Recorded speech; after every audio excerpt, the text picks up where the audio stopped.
Islam, Morris. Islam fam. Happy Saturn's Day to some. Shabbat Shalom to those who in observance. All those good things. But I just want to come on to tap into this book I thought was worthy of going in. And yes, of course, it has black in there. However, we know if we're talking amongst each other, I mean, we can overlook that. You don't want to miss a jewel just because of, the word. We know we broke it down. We already know where it is and where we are with that. Now, if we're in a political venue, yeah, it would have to be a different situation. Yet, since we're just doing a book session, let's see the principles that we can extract from it. Right? And this is by the more Amos Wilson. Powerful brother. Most people aren't familiar with him. So we'll just go ahead and get into the reading. Let's get into the introduction. All right. As you all can see, it's coming down. Not quite a blizzard. But yeah, it's coming down. All right, so what we have here, let's see. There's a large and influential segment of the Black community, of the community of developmental and social psychologists, social workers, sociologists, etc., who assume without question that except for skin color and economic differences, the Black child is the same as the white child. And again, we're talking connotative here and not necessarily denotative. So we'll go with Black and white for the purpose of getting through the read. It's I believe you all will see that it's an intriguing read. In other words, the Black child is a white child who happens to be painted black. This unexamined assumption, when it carried into its logical conclusion, as it has so often, implies that what is good for the white child, particularly the white middle class child, is equally as good for the Black child. It further implies that the middle class white child represents all that is superior, that the Black child would profit by the close imitation of his white counterpart. Consequently, the mental and physical development patterns of the white middle class have become the optimal standard by which the Black child is to be measured. The ultimate outcome of such reason is that Blacks will achieve social economic equality with whites if and when their children are given the same opportunities and are reared the same as white children. All right, now the 1954 Supreme Court decision, with all of its resultant social, political, economic, and educational ramifications, was and is based on this assumption. And I believe he's referencing the Brown versus Board of Education decision. You all can look into that. A Supreme Court decision, 1954. All right, so Black children are bused far away from the neighborhoods so they can receive the same education as their counterparts. Now, as growing up in Charlotte, North Carolina, yeah, that's where I experienced that. Shout out to Greer Heights at that time. That's where we were living. And I attended South Charlotte Middle School, which is the other side of town compared to where Greer Heights was. And of course, we had to get up, 6 a.m. or so, be out there like 6:30, I believe 6:37, something like that. But just to pretty much go to school with, predominantly European or in this instance, white counterparts. All right. They are culturally enriched by going to the same cultural events and establishments attended by white middle class children. They are fed the same food, which have been found maximally beneficial for white children. They are subject to special reading programs so they may read at the same level as white children, and they are pushed into Head Start programs so that they may not enter grammar school behind their white counterparts. And yet, all these efforts have not appreciably closed the wide social, psychological, and educational gap which separates black and white children, which is true. However, you have to admit to the fact that it's by design as well. But he is hitting on a great point because it definitely happens. Um, why is this the case? Maybe you'll hit on it here. Our first attempt is to answer this last question involves our questioning the validity of the assumption that except for group social and economic differences, the black and white child are the same, and what differences there are between them can be removed by subjecting them to the same treatment contingencies. Is the black child a white child who happens to be painted black? A careful examination of scientific, historical, and socio-physiological evidence points to a negative answer to this question. Each of the chapters of this book seeks to examine areas of critical differences between black and white children. In chapter 1, we show that detrimental prenatal influences are proportionally greater for the black child, and that there exists substantial birth weight differences between the black and white infant. The black child averaging the lower birth weight. The infant prematurity rates, infant mortality, and maternal mortality rates for blacks is also shown significantly higher than that of whites. The long-term effects that these and other facts have on black mental, behavioral, educational development are assessed to be shown to be negative. In chapter 2, the central issue revolves around the fact that regardless of class or economic background, the black child's physical development differs markedly and significantly in advance of that of white child's. The difference is such that a need for nutritional standards developed specifically for the black child is indicated. Facts such as the inability of a majority of black children to digest milk, the staple of the American diet, after age 2, and such as the possibility that the symptoms of sickle cell anemia, which plagues black children, may be diet related, and the fact mentioned in the previous sentence are fully analyzed as to what they imply for black social, psychological, behavioral, and educational development. It is possible that elements of the typical American diet may work against the mental and physical development of black children. What genetic, evolutionary, or selective forces have been at work or are currently at work, which make for the differences in black-white psychomotor development. So, chapter 2 concerns itself with the effects of the early child malnutrition and its influence on physical and mental development. The unique and advanced physiological development of black children is discussed along with the studies of infant intelligence, which indicate a general equality for the black child for the first 2.5 years as compared to white children. The schizoid nature of black existence, the frustrated nature of black life, and the restricted nature of the black world and their influence on the personal development of black children during the first crucial 2 years of their life are discussed in considerable detail. Black parental attitudes and their children's physical characteristics are also analyzed here. The mainstream of child psychology concerns itself with the influence of class differences, opportunity, structure, and in particular, parent-child relations on the child's mental, emotional, and general personality development. These are considered the major variables whose interaction determine whether the child will fulfill his intellectual and personal potential. Race and race awareness is usually not considered as an important variable and is virtually never studied in its own right as a chief determinant of the child's intellectual and personal style. And as we know,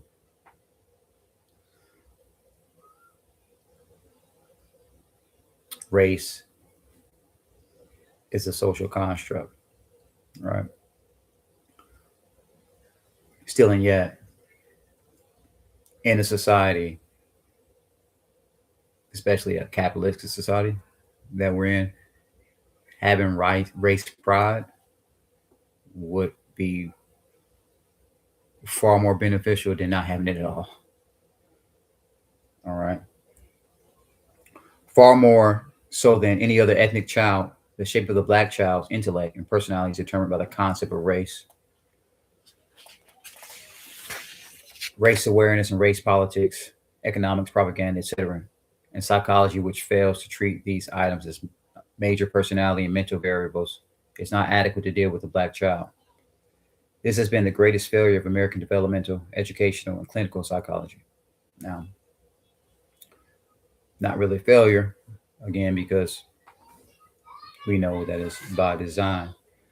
Consequently, the American psychological and educational establishment has not been able to offer any practical solutions to Black educational, behavioral, emotional, and motivational problems. American psychology, which is based on studies of white children by white psychologists, whose only use for the Black child is a deficit model, has been a colossal failure when dealing with the Black child. White-based educational psychology has not been able to teach the Black child how to read. The obvious reason for this is the failure of American psychology to consider the Black child studies as a unique and important area of specialization. In American psychological literature, the Black child is treated as an afterthought, as a contrast to the white child, never as a subject matter in its own right.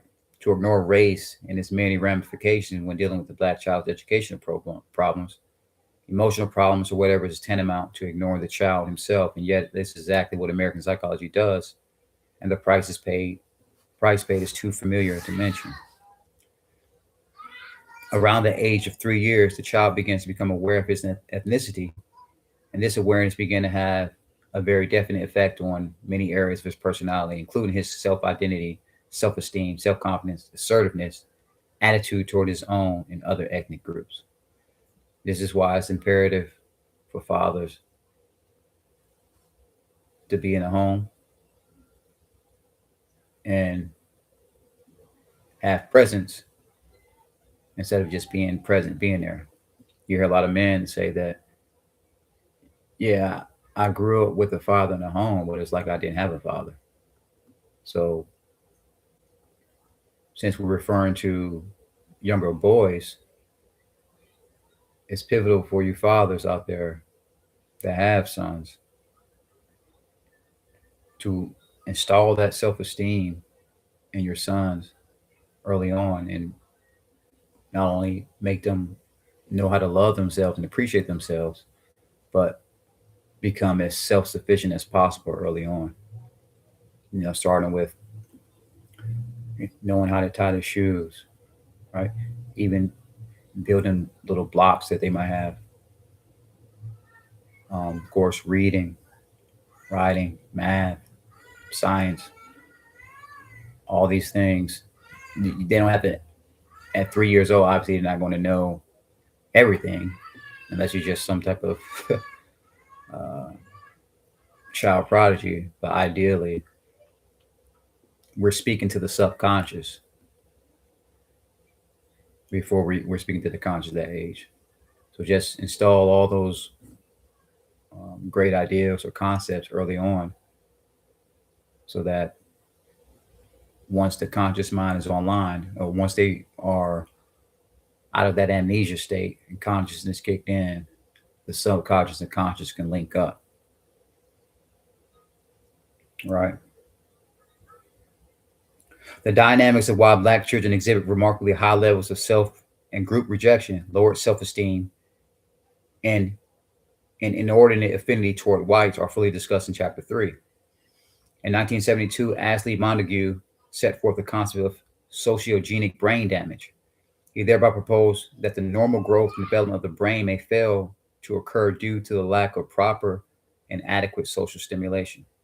In Chapter 4, we present a similar view, which we refer to as psychogenic brain damage. The admittedly speculative view proposes that the failure to properly program a vital area of the brain during two critical periods of the child's development produces behavioral programs which closely resemble those resulting from actual physical damage to the same area. We also consider in this chapter the relationship between hemispheric specialization of the brain and the general social cultural behavior of a large percentage of ghetto Black children. All right.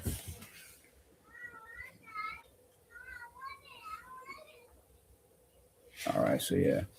Chapter 5 deals with the role of the play, a role of play in the black child's development, how much and what ways the black child play activities enter into his intellectual and personality development, has not been considered in literature and points to another gross oversight of the American development and educational psychological establishment. There's some indication that the black child's play activity may be schizoid in nature, is more filled with elements of frustration and restrictiveness, which adversely affects his preparation to deal effectively with the world into which he is entering. What affects the reading of comics, the viewing of TV and movies, and the listening to of radio have on the personal and mental developmental development are discussed, and it's demonstrated that these activities may subtly negate a significant portion of his growth potential. Standardized intelligence scale scores indicate a general equity of the black child up to 2.5 years. While this trend is later reverse is explained from an angle not commonly used in psychology. In chapter 6, the methodology of intelligence and of intelligence tests are fully discussed. The fact that there is no consensual definition of the term intelligence is emphasized. The differing average scores of classes and ethnic groups on IQ tests are presented. A detailed attempt to demonstrate beyond doubt that intelligence as measured by IQ tests is a function of environmental adaptation is also made. Data relating IQ change to institutionalization, to the ring of black children in white homes, to migration, to class membership, and to ethnic social history and socialization practice are presented to in support of an adaptational hypothesis of intelligence. In chapter 7, the biological and social cultural basis of language behavior of all distinct language groups is outlined. This is done to show the infants of all ethnic and language groups and their acquisition of spoken language follow basically the same developmental patterns. An effort is made to demonstrate that Black English is a language on its own right, and that the problems Black children have in learning to speak and use standard English are essentially the same as those of children from other non-English speaking cultures. Now that's I don't know. It depends on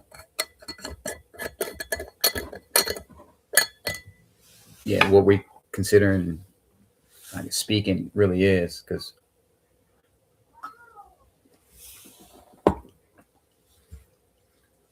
someone learning English as opposed to someone speaking like others around them that they may be influenced by is completely different in my opinion. But I get the point that's being made. And English itself is, a bastardized language. So it's not like you don't speak English the way, and I guess in a way that you're marveled after if you do. It doesn't necessarily make you less of a person. However, with us being, the original people, we should be able to adapt, to all situations. So that's more likely the perspective of where he's coming from. Like some people say, saying curse words or cursing, is how you express yourself. Is a form of expression.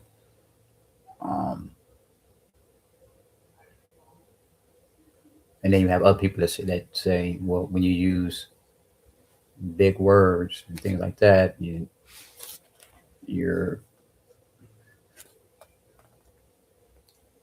I guess, appearing to be intelligent, automatically makes you book smart only, not street smart. Because words are here, and we should be able to utilize utilize the words however we want to. And it goes the same for others who might not speak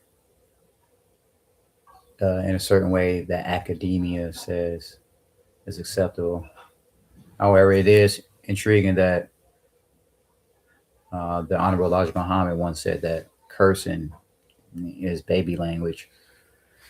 And when you think about it, I mean, when you have the capacity to be better, then I mean, doing so is I mean, it's the only result. But yeah, so that it gets tricky there. Efforts are made to show why Black English should be considered a legitimate primary language and Standard English as a second language as far as the Black child is concerned. A brief history of the Black dialect is given along with some structure and differences between Standard and Black English. Black English and linguistic conflicts with the Black child or the conflicts of the Black child are discussed here. Enslavement of Black people was not just physical, but more importantly, it was mental. Now, I do agree with that. Mental enslavement is far more worse than physical enslavement at any time. I believe it was Carter G. Woodson in his book, The Miseducation of the Negro, said if you control the way a man thinks, you don't have to worry about his actions. That's that's powerful there. Control the way a man thinks, you don't have to worry about his actions. Sheesh. All right.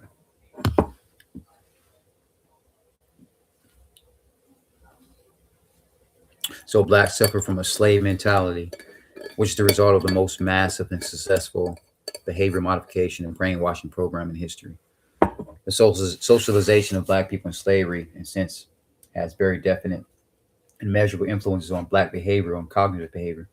The way black mothers socialize their children is directly related to the historical and current ways black people were and are treated in American society. In Chapter 8, a discussion of the parental functionality of the lower and middle class black mothers undertaken.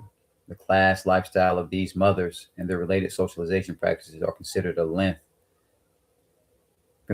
length in the concept of locus of control. Also, it relates to black children's social and intellectual behavior as analyzed. We also consider the question of the effect of fatherlessness, as I was kind of mentioning earlier, on the growth and development of the black child and results of achievement motivation in the black child and its relationship to socialization, feelings of powerlessness, and intellectual and academic performance is given a detailed presentation. All right. A review of the above paragraph should make it obvious why this book was written. All the educational, social, economic, personal, crime, community organization problems which confront the black community and the black child motivated the writing of this book. It has become obvious that psychology and the social sciences as they are presently constituted are unable to meet the challenge that black people in America present. This book is an attempt to help strengthen the power of these fields and the workers in them to meet more successfully the challenge of black people. So it follows that this book is aimed at a professional psychologist, social scientists, and concerned others who wish to aid and or understand the black child. But most of all, this book is written to black people and especially black parents. The solution of the black problems must begin in the black family and within the black community. We wish to acknowledge here the kindness, patience, and expertise of Mr. Kofi Quay, who spent many hours proofreading this work. Amos N. Wilson. So, a little bit about the author before I go into chapter 1. Amos N. Wilson, a graduate of Morehouse College in Atlanta, Georgia, and the New School for Social Research, New York City. I believe, he's passed now. So Rising Power, the brother Amos Wilson. He currently teaches in the Social Sciences Department at Hostos Community College of the City University of New York. He is pursuing further studies in general theoretical psychology at Fordham University of New York City. He has authored a series of articles and read a number of papers in the area of developmental psychology of the black child before many interested lay and professional organizations. All right, and so Amos Wilson is, a scholar, well versed in academia, Again, we know we're not black people. Black is only color. Actually, my favorite color. Um, but I don't think a lot of elders really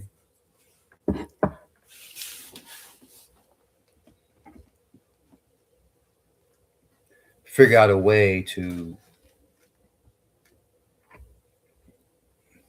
incorporate the Moorish history into their paradigm. So we can't just look at them and say, oh, because they were utilizing black, black, black, as long as they're not speaking down on, what the prophet brought, or, Moorish history in any way. As long as they're not speaking down on it, we can kind of see what direction they were taking. Like I said, see what type of principles we can extract from their works, and just move forward with that. All right, don't create the divide just because someone might identify as as being black. I mean, the best thing you can do is just continue to be the way, and then eventually, if it's meant for them to realize that if we expect to make change as a whole, as a collective, then obviously even identifying as American would be better than just identifying, as black. So I mean, it's a deep ingrained situation that took place.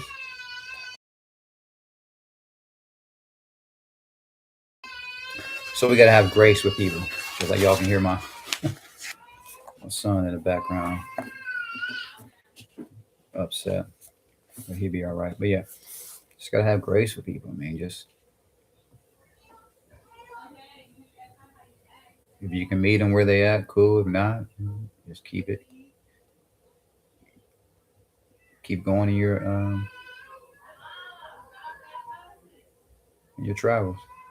All right. So the prenatal period. During the prenatal period, the ninth month preparatory period before the American black child is born or is conscious, even in a primitive way, of his existence in the world, let alone what kind of world he is to be born into. He is much more of a victim of the world's adverse effects than is any other ethnic American child. Hmm.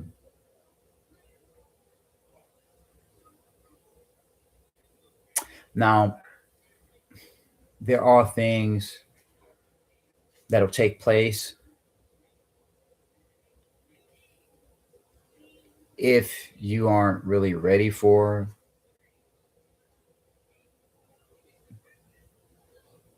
parenthood. Like basically, if you got to have your children in the hospital,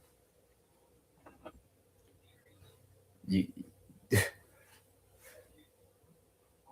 your best bet is just to constantly install greatness into your child as they're growing up, because yeah, they're going to be any child born in the hospital is pretty much, and that's not you know so-called black specific. Any child that's born in the average public hospital is going to face a form of victimization, because that's the game. That's how society is. So to remove that automatic victim status, if we don't have our own hospitals, and if midwifing is not important as concerts or going shopping and things like that, then of course that's what's going to happen. But the difference that separates the parents or parenthood from most parents that might not be able to install that is if it's the awareness. So as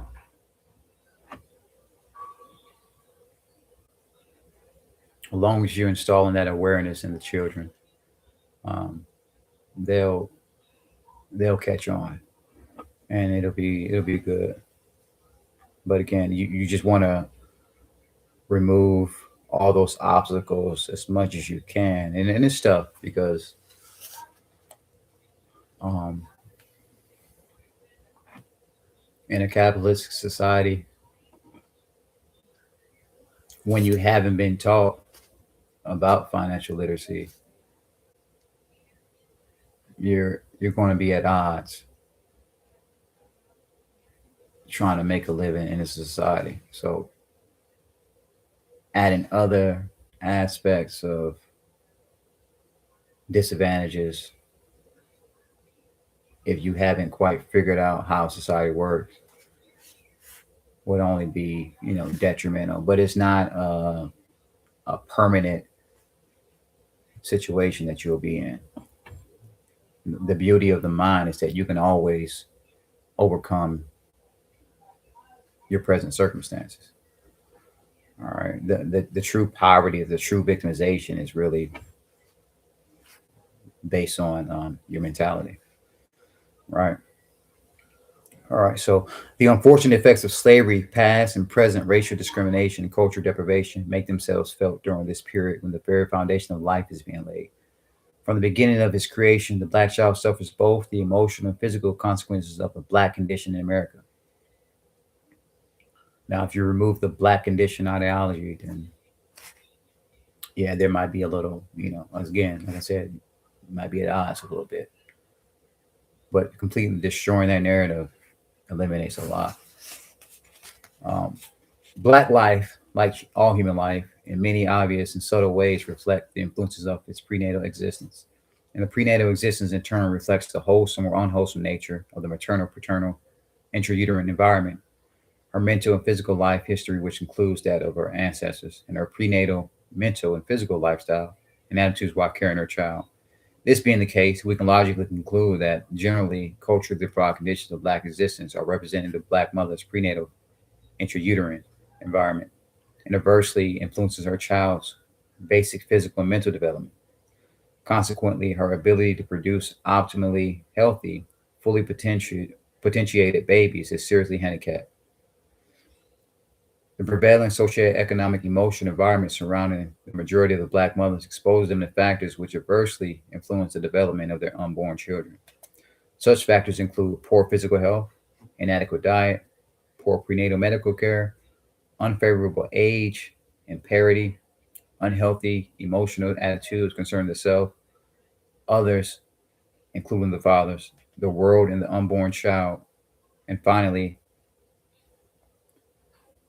an unwholesome lifestyle, which often leads to the chronic or overingestion of harmful chemical agents, drugs, substances, and residues. Now that's real right there. That's real. Maternal health, a fairly broad spectrum of disease and disorders which may negatively affect the health of expectant black mother may in turn negatively affect the health, growth, and development of her child. The adverse effects of maternal disorders and diseases can be catastrophic.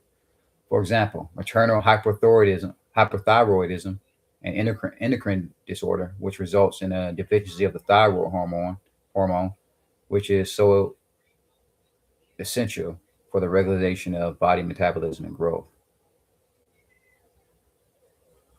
uh, may produce the cretinism in the child. All right.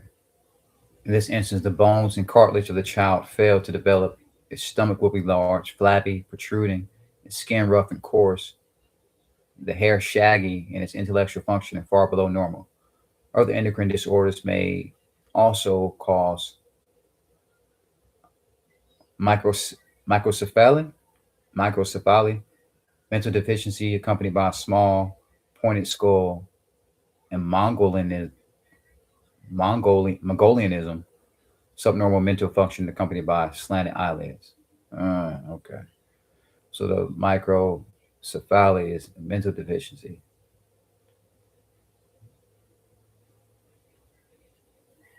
accompanied by a small pointed skull. The Mongolianism, subnormal mental function accompanied by slanted eyelids. That is intriguing. I believe that's might be what they might be the I think the Senpaku eyes as well. Infectious diseases such as syphilis, gonorrhea, poliom, poliomyelitis, wow, poliomyelitis, rubella, smallpox, chickenpox, measles, mumps, scarlet fever, tuberculosis, if acquired by the expectant mother during the early months of pregnancy, may lead to stillbirths, miscarriages, blindness, deafness, mental deficiency, microcephaly, motor disorders, or deaf mutism in her child. And poliomyelitis. Is that just what polio really is?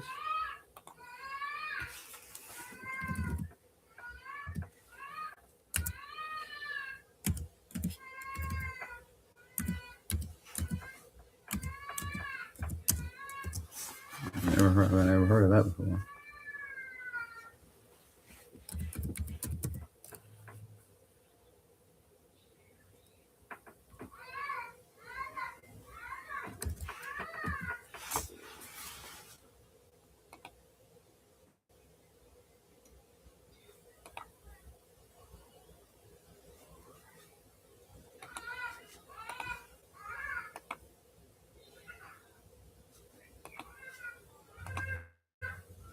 Okay, here. So we got poliomyelitis, commonly known as polio. Okay, yeah. Also, wow. A highly infectious viral disease that attacks the nervous system and can cause permanent paralysis with death. Right. Okay. Wow. I don't know why. Wow. I just realized I guess I haven't ever just only heard the abbreviation. See, that's why it's abbreviating everything is not always good. Because I guess as long as you know what it is, it don't really matter. But okay. All right. Let's see here. Maternal health conditions such as high blood pressure and diabetes may also seriously destroy the child's development or prove fatal to its life or the life of its mother. It goes without saying that the group or groups containing the largest number of mothers suffering from such disorders, infections, and health conditions enumerated above will produce a large proportion of babies with health problems, developmental irregularities, abnormalities, and deviations, overcrowded, poverty-stricken social culture conditions, as well as the absence or lack of adequate prenatal medical care, add to the large proportion. At least twice as many blacks suffer from disease such as meningitis, measles, encephalitis, diphtheria, whooping cough, scarlet fever, nephritis, influenza, and pneumonia than do whites. Consequently, blacks as a group produce proportionally more children with nervous system damage, which may lead to lowered intellectual function and various types of developmental malformations, irregularities, abnormalities, and deviations. Come on, son. Come on, son. You gotta chill out, man. I'm reading to the people. Oh. Say Islam.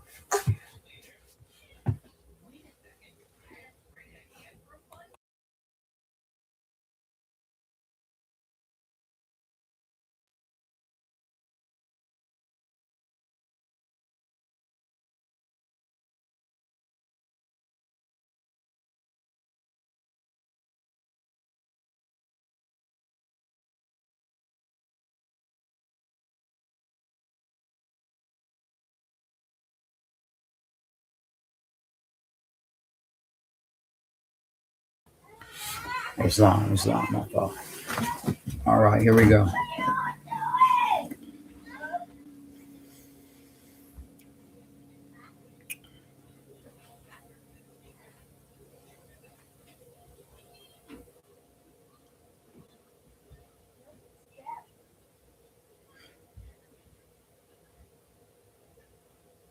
All right, so I'll go back. It goes without saying that the group or groups containing the largest number of mothers suffering from such disorders, infections, and health conditions enumerated above will produce a large proportion of babies with health problems, developmental irregularities, abnormalities, and deviations. Overcrowded, poverty-stricken social-cultural conditions, as well as the absence or lack of adequate prenatal medical care, add to a large proportion. At least twice as many blacks suffer from disease such as meningitis, measles, encephalitis, diphtheria, whooping cough, scarlet fever, nephritis, influenza, and pneumonia than do whites. Consequently, blacks as a group produce proportionally more children with nervous system damage, which may lead to lowered intellectual functioning and various types of developmental malformations, irregularities, abnormalities, deviations, and with greater susceptibility to fall victim to childhood diseases and infections. Black mothers who have tuberculosis, and infections of the urinary tract produce more children with birth defects than normal mothers. It is possible for syphilis bacteria to enter the embryo and cause spontaneous abortion, which may be the fortunate event when one realizes that a child born of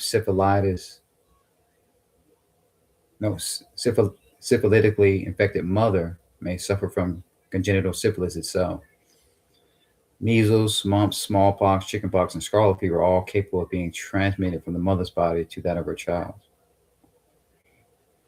This means that an unborn child may suffer from any of the diseases and possibly die in the womb. It is at least probable the virus infections can cause chromosomal breakage and induce Mongolianism and other genetic abnormalities. The greatest percentage of children of diabetic mothers mm,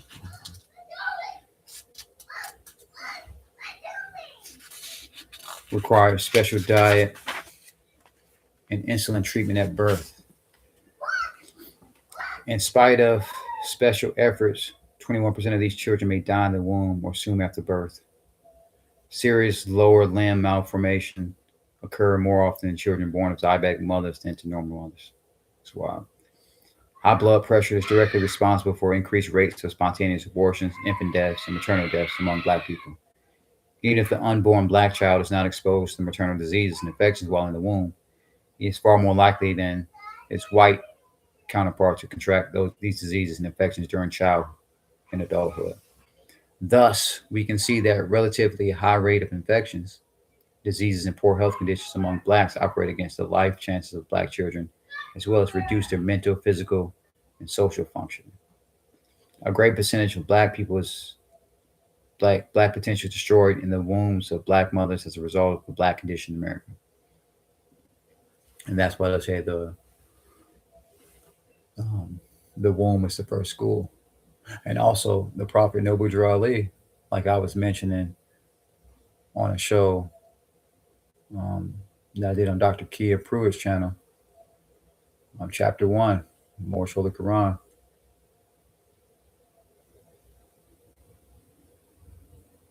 Seeds are perfect, yeah. It's perfect as the source from which they come. But they are not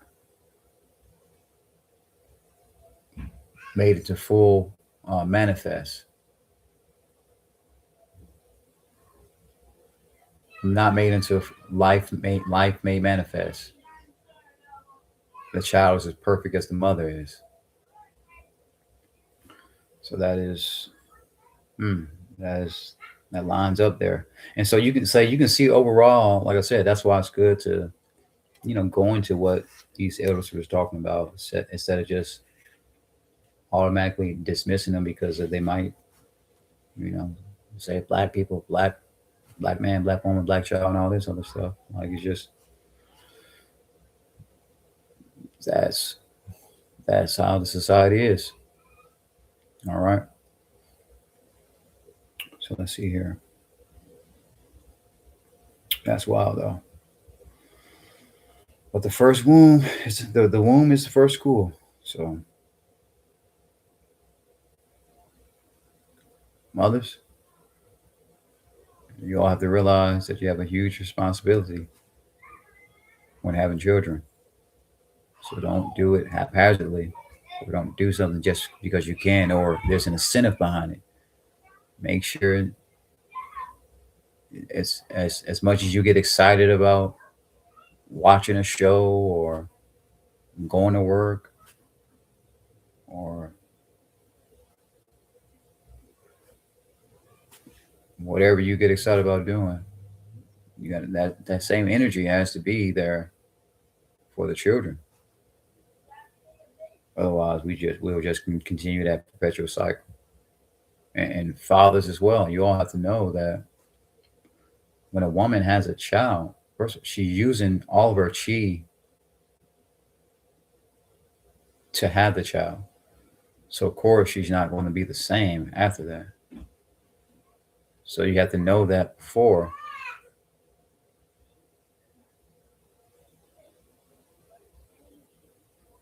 and not, you know, be quick to just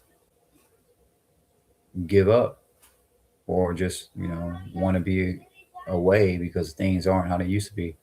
They won't ever be how they used to be. If you want something to stay the same, um, just keep doing the same thing over and over. That's going to prevent you from changing or having that change. But I mean, the only thing that's constant or permanent is change. All right, so try to hang in with her and be present when it's time to go to these doctor visits and things like that. And you have to be just as excited as well. You got to have the science. Can't be letting these doctors just inject, you know, the mother with just all type of chemicals and whatever they're going to do. I mean, yeah, ultimately it's her choice, but try to speak that life into her to make her take that child in consideration and not just fold to what society is telling her, what these doctors might be telling them, because again, they practice in medicine. All right. Drugs. The black condition not only induces a high incidence of infections, diseases, health problems, and other conditions yet to be discussed among black mothers, but also is greatly responsible for the relatively higher ingestion by black mothers of harmful or potentially harmful drugs such as alcohol, barbiturates, heroin, morphine, methadone, nicotine, and other stimulants and depressants of various types. Let me look that up. I haven't heard of that before. Wow. What is that? And shout out to, looks like I got one person in the chat. Shout out to you. I appreciate you for joining this book session with me.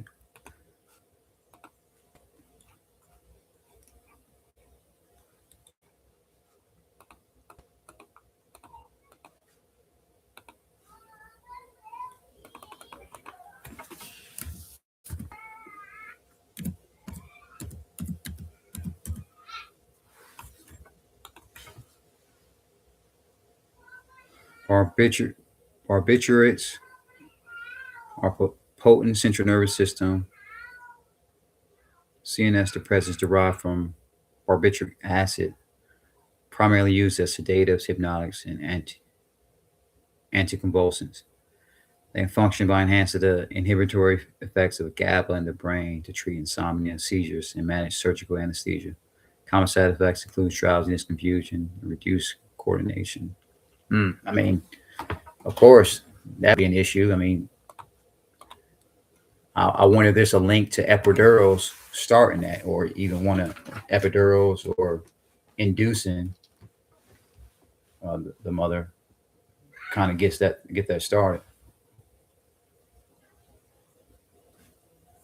But and then of course with the heroin and morphine, all during the birthing process is taking place to ease pain as well, and other stimulants and depressants of various types. In her efforts to cope with environmental stress, personal problems, peer group pressures, and social cultural traditions brought on by the black condition in America, the black mother may become dependent on alcohol and or increase her intake of drugs and substances with the objective of finding temporary or permanent respite from effects of such stress, problems, and peer group pressure, and as a means of accomplishing peer group approval and social acceptance.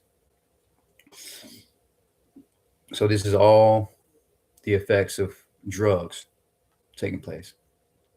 Alcohol. The maternal bloodstream is a source of fetal nourishment, right? Fetal nourishment is the maternal bloodstream. That's the source of it. Fetal nourishment, growth and development. All right. nothing but water. It- if you're gonna spike your water, yep, make it some coconut water or put some liquid chlorophyll in there, lemon, limes, or you can put just some blueberries, strawberries, cucumbers. You know what I mean? That's the only additive you should have to that substance. But alcohol, that's another thing we have to get back to as well. Like we got to take pride in having sober children. Bring children in sober, right? It's so many things that we can do as opposed to focusing on the things that we can't do or complaining about the things that we haven't done. All right. That's what being active is. Being an active more is not just saying Islam, to the Moors or wearing your turban or your fez or you know quoting the prophet. No, an active more is taking on the teachings or the lifestyle, embodying it in every aspect of your life. All right. Being there, definitely if you have children. If you are more, I'm not saying that we're all perfect, but perfection is the goal you should be striving for. Like we got to start get out of that cop out. I'm not perfect. I'm not a saint.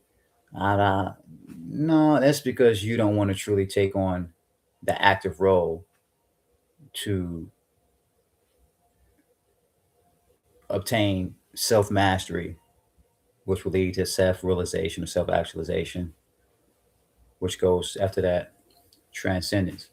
That's what being active is, you know, burning up the karma, and which karma can simply mean action in some schools of thought, uh, in Hinduism.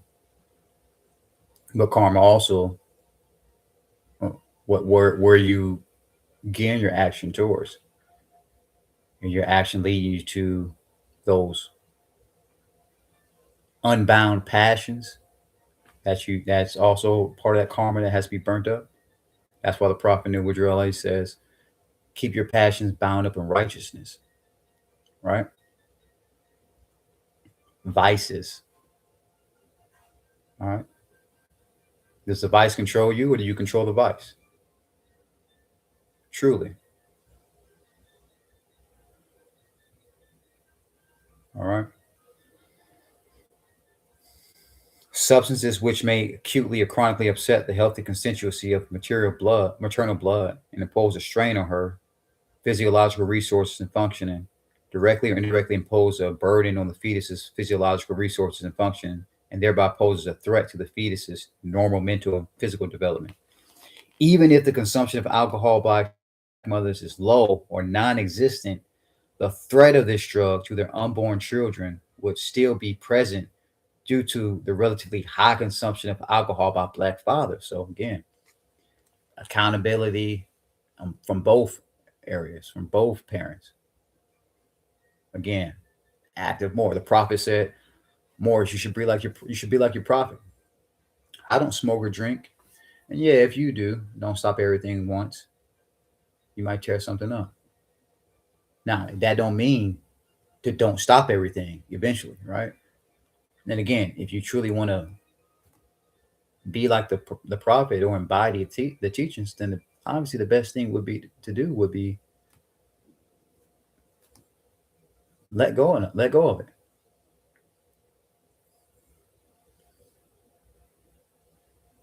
Now, if you live in a life where you're going to be just a nomad, the solo journey, and you got a little bit more risk tolerance. You got some wiggle room there, and yeah, and again, in this society, it's kind of hard to plan consciously. Anyway, it can be difficult, but it can be done to plan whether or not you choose to be a father or not. especially if you caught up into the ways of the world. But if you in the world but not of it, yeah, then you definitely have no excuse. All right. The presence of alcohol in the father's bloodstream may weaken the potential of his germ cells before fertilization takes place. While the effects of the moderate intake of alcohol during pregnancy are unknown, it is known that the excessive drinking of alcohol during this period can bring on a fetal alcohol syndrome.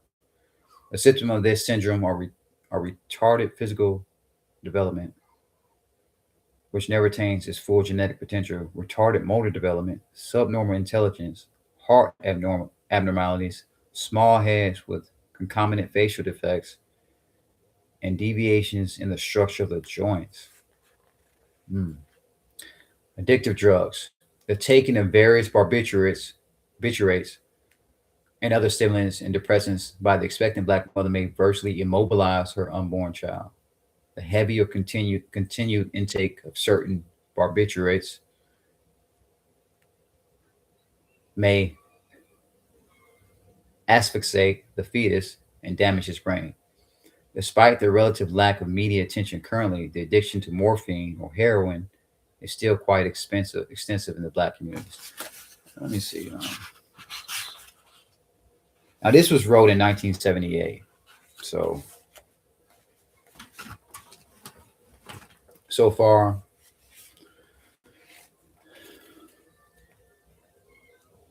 does it still apply?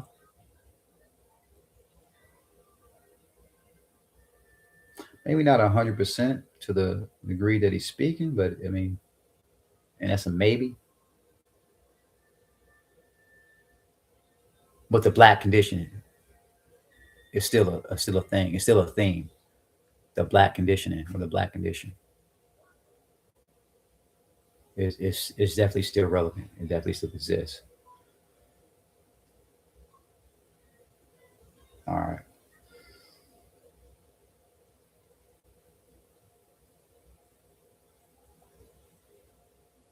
The social cultural disruption caused by addictive drugs is well known. However, less well known is developmental disruption addictive drugs cause in the children born of addicted mothers. These babies are often themselves addicted to heroin. They exhibit a number of withdrawal symptoms such as unusual sleep patterns, restless sleep, great variability in heart rate, relatively high rate of rapid eye movement, all indications of central nervous system disturbance. In addition, such symptoms as hyperirritability, hyperirritability, excuse me, there, hyperirritability, convulsions, fever, vomiting, trembling, shrill crying, rapid respiration, sneezing, and hypervomiting. No, I'm sorry, hyperactivity may be present. So let me read that again. In addition, such symptoms as hyperirritability, convulsions, fever, vomiting, or fever, vomiting, trembling, shrill crying, rapid respiration, sneezing, and hyperactivity may be present. All right. 2 to 3 days of careful medical attention are required to aid the neonate in recovering from the withdrawal symptoms of heroin addiction. In a number of cases, the heroin affected baby will die while trying to cope with the demands of withdrawal. The surviving infants will be more prone to develop illnesses than will normal babies due to the fact that they are more often born premature and of low birth weight, which ill prepares them to deal with the traumatic ordeals of withdrawal.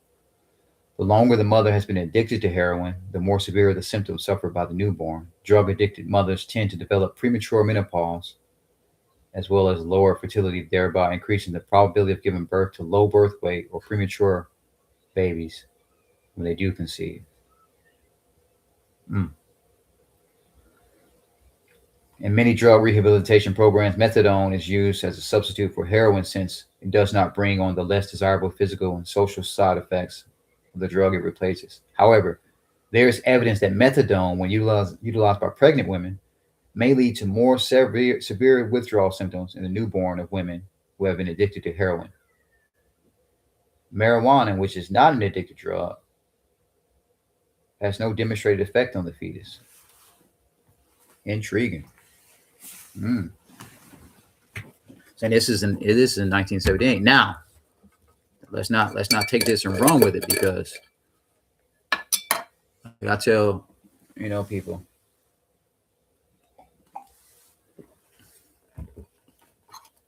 the herb that Jimi Hendrix was smoking is not the same herb today.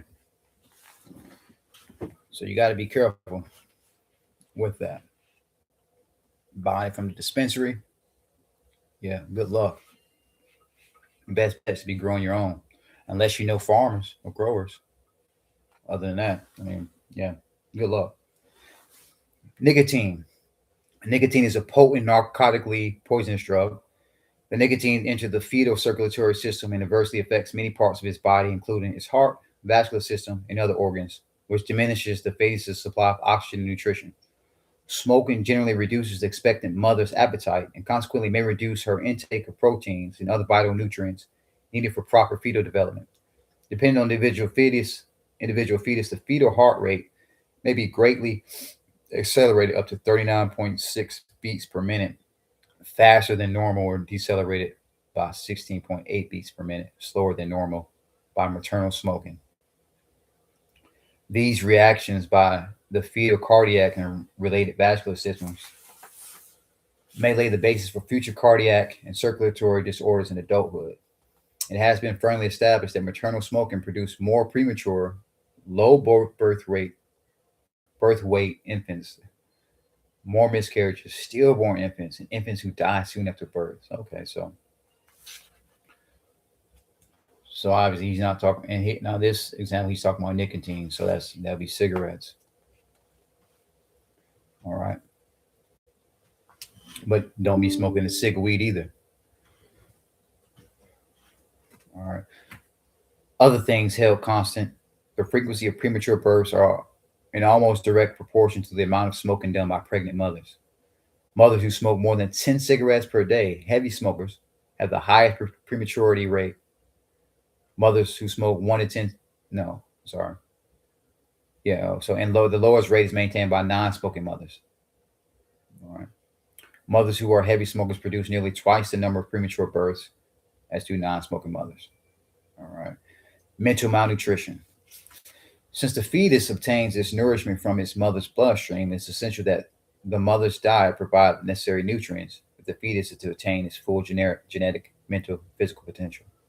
An adequate supply of the following nutrients should be present: proteins for tissue growth, repair and building, fats for fat tissue formation, body fuel, and as a stored reserve, carbohydrates for strength and energy, vitamins and minerals for growth and for maintaining the body in optimal physical condition and working order. Maternal malnutrition can either be qualitative or quantitative or a combination thereof. Qualitative malnutrition exists when there is a lack of essential nutrients in the maternal diet. Quantitative malnutrition exists when the maternal diet contains the essential nutrients, but in insufficient amounts. Of the two forms of malnutrition, qualitative malnutrition is more life threatening.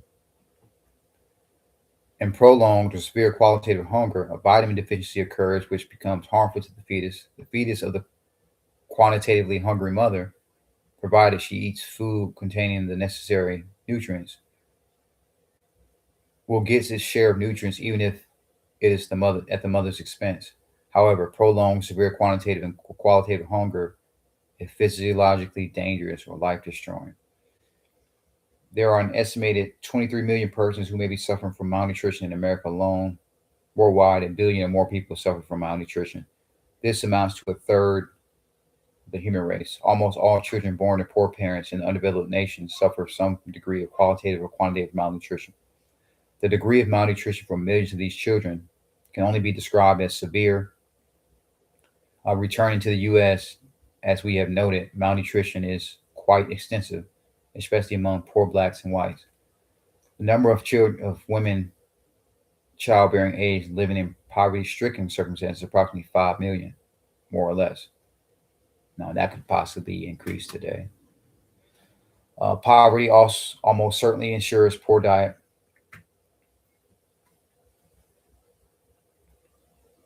Because again, remember, poverty is really the mindset. Like you can always rise above your present circumstances. So you can always rise above poverty, but you have to do it mentally first, right? 67% of households in America with incomes beyond 10,000 have good diets. Diets containing an adequate amount and a variety of essential nutrients. Below 5,000 and 7,000, 53% of households have good diets. Only 37% of families with incomes $3,000 have a good diet. The large percentage of black family income falls under the 5,000 and 7,000 category. Again, this is 1978. The nutrients most often missing in poor diets are calcium, vitamins A and C. All too frequently, the B vitamins are also missing or are present in inadequate amounts. All right, in which we know that's true. And that's just not, I mean, even some, let's look at celebrities. They're be rich, but you thinking they're constantly on the road, constantly traveling in airports and hotels. You think they getting all the vitamins all the time? I mean, you have some that may take their health serious, but a lot of, I mean, that's why a lot of them die young as well. So, but this is an issue amongst the impoverished people. But again, it goes back to your mindset as well. I like the Kabbalion. It mentions that all this mind and the universe is mental. That's the first universal, the first hermetic principle or universal principle. All right. So let's see here what we can do to make sure that we are on point with our diets. I'll just share lifestyles. Yeah. Foods high in calcium.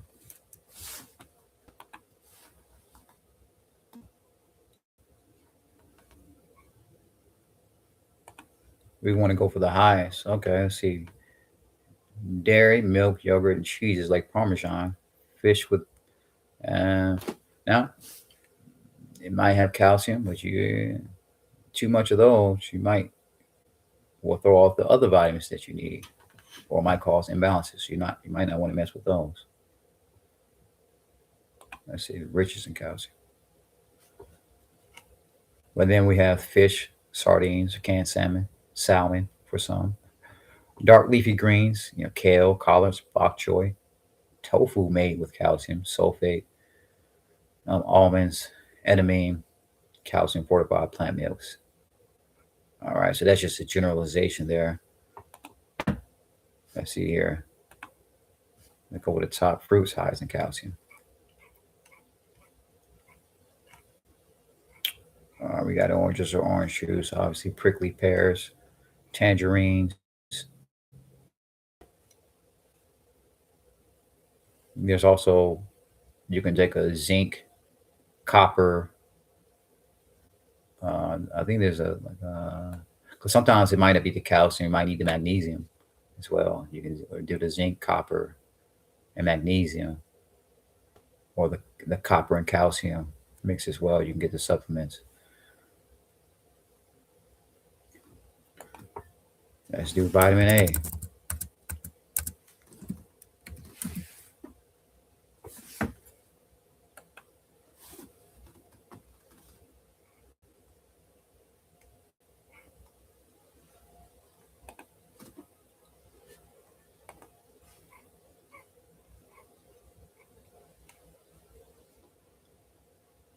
So this is according to Healthline. Giving you all the liver, beef, huh? Cod liver oil, mackerel, salmon, bluefin tuna,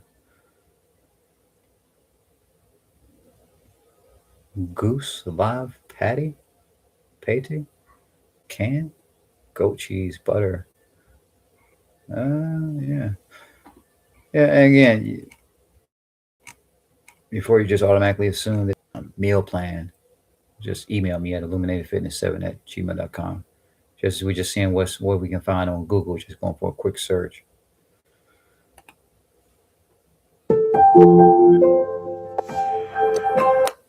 Because again, we want to be eating, make sure we get our high vitamins in, but we also want to make sure that we're activating a light body as well.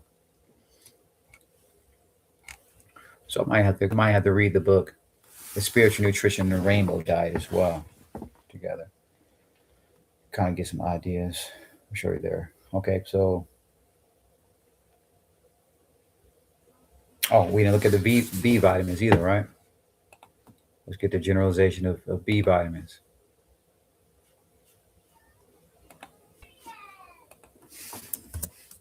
And we know a lot of vegans they maybe like that vitamin B12. There's also supplements you can get with that. You don't have to always just go to the animal protein. Look how they want to just take you straight to the animal proteins. I mean, yeah, to each his own. However, it's best to probably eat for your blood type, or if even for the goals you have. We got the beef, liver, chicken, fish, the dairy products, leafy greens, legumes, fortified cereals.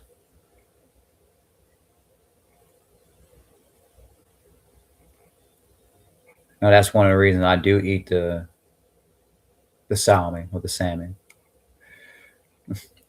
It's for that the B12, because you get just a couple pieces of that, you get all the B12 you need, or the tuna as well. You get it. Egg white's not too bad, but I'm surprised I haven't even had any egg whites all winter. But yeah, you see that. All right, maternal malnutrition in combination with other deleterious physiological and environmental factors are related to numerous mental and physical defects in children. Severe dietary deficiencies, particularly in a number of important vitamins and protein in the diet of expectant mothers, are related to relatively increased rates of abortions, prematurity, stillbirths, infant mortality, physical and neural defects in infants. Malnourished mothers generally produce children that are smaller in length and weight when they are born. Some of the physical abnormalities and mental deficiencies which may develop from serious malnutrition are rickets, general physical weakness, lethargy, apathy, cerebral palsy, epilepsy, nervous instability, neuropsychiatric disabilities, learning and behavioral disabilities. Poor pregnant black mothers who suffer from protein deficiency produce more children of lower birth weight, and of small skull volume, possibly indicated of a smaller number of brain cells than black mothers not suffering from this deficiency. A definite relationship between low birth weight and mental retardation has long been established. We shall have more to say about this later. The percentage of full healthy babies increases directly with increase in intake of proteins. A study of 400 pregnant poor women demonstrated that vitamin supplementation of the mother's sufficient diet during the last half of pregnancy increased the intelligence of their children, at least for the first 4 years of their life.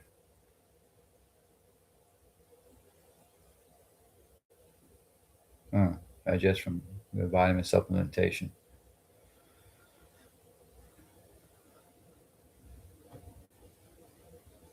And at which time social culture factors may overwhelmingly work against the children's intellectual development. Thus, vitamin deficiency may have an adverse effect on intellectual development, particularly vitamin B deficiency. It has been established that expectant mothers suffering from vitamin B deficiency are more likely to produce offspring whose intelligence has been adversely affected or retarded during their early years.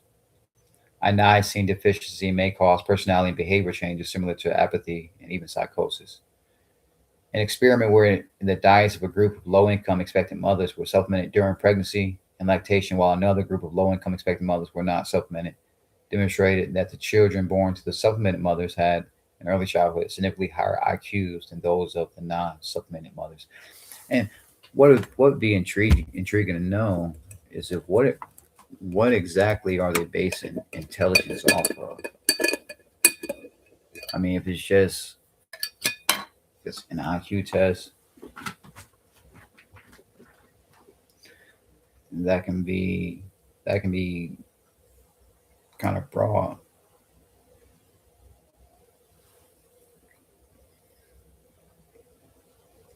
I know they mentioned some psychomotor skills, but I mean, not many babies are just going to come out like just fully activated unless they so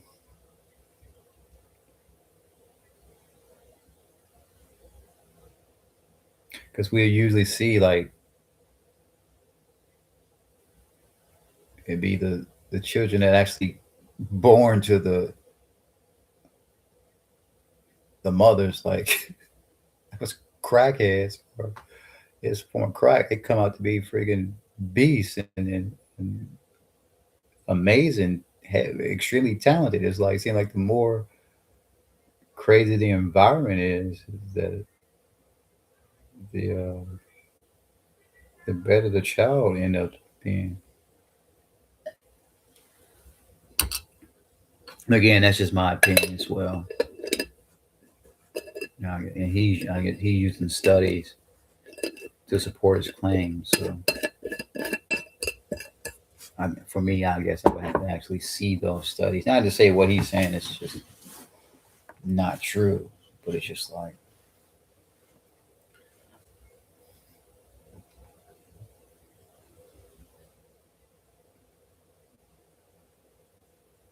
as boys coming up, we didn't really start kind of going downhill as far as I can remember until like middle school. We pretty much was killing it in elementary school. So I don't know. It's an intriguing read. Um, Prolonged malnutrition during pregnancy is one of the most common causes of fetal and infant mortality in irretrievably damaged children. Poverty-stricken families produce an infant mortality rate 2 to 3 times higher than middle-class families. Malnutrition in childhood seldom exists as a freestanding entity. It is often accompanied by other medical and disease complications or leaves the child defenseless before the onslaughts of infections. A malnourished child is more likely to suffer from various illnesses than is a well nourished child. Malnutrition is bad enough by itself, but it almost never occurs alone. In places such as Africa, where malnutrition is a common childhood experience, measles is a killer. Furthermore, repeated bouts of infection can intensify and aggravate malnutrition. In many poverty stricken regions of the world, infant diarrhea and respiratory infections in the young are the leading overall causes of death. Alarm is over those who die. The combined assault of poverty and its social deprivations, along with the lack of good nutrition, both before and after birth, can leave a young child permanently handicapped, virtually from the start of life. The world is producing literally hundreds of thousands of children who will be at risk of poor mental development later on. These are the very countries that are undeveloped and can least afford to have many of their 20-year-olds retarded 20 years from now. Today's malnutrition may already be shackling towards tomorrow's generation of adults. So he has a chart here.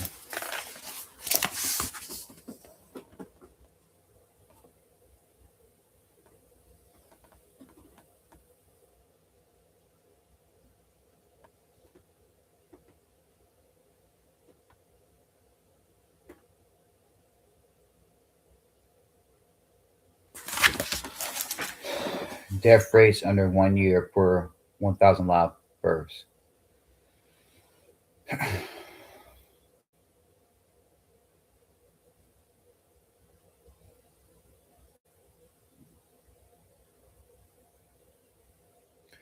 So the Negro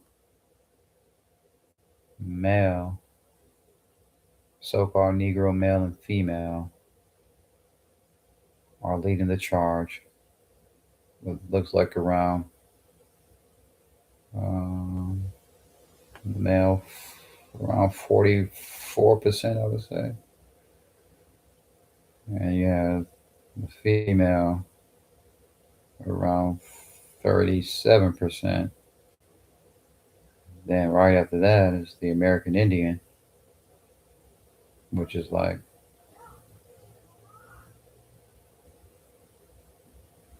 who is the real American Indian. But looks like they're right at the American Indian is right at around 38% for the male. Then um,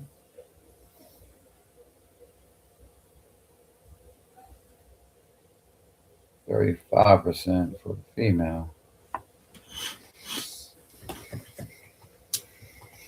Okay. The results of a number of studies indicate that at stillbirths, all cases of infants dying during the first few days after birth, except in those with major genetic defects, were products of poorly nourished mothers, or mothers who maintained a poor and inadequate diet during pregnancy. It was found that 94% of the infants born in good or excellent condition were born to mothers who maintained good or excellent diets during pregnancy. Follow-up study indicated that those mothers whose diets became poor during the intervening 3 years, and who also became pregnant again, produced poor maternal records with a later child. The trend was reversed with mothers whose diets had improved.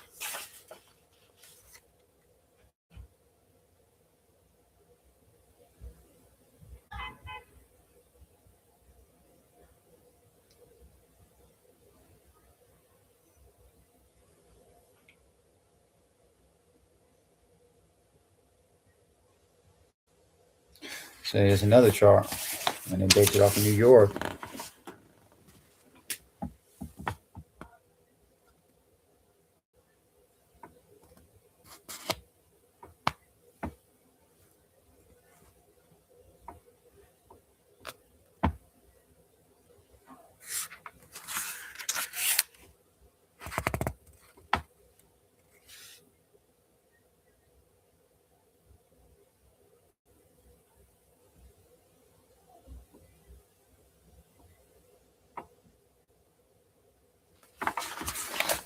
All right, infant death rates per 1,000 live births by race and national origin selected health district in New York City from 1966 to 1967.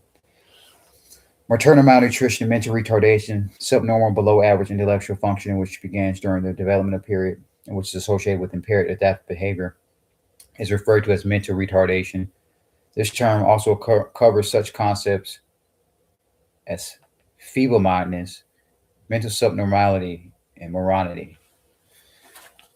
Mental retardation may arise from a larger number of problems, diseases, and medical syndromes. The genetic contribution to mental retardation adds up to at least 40%.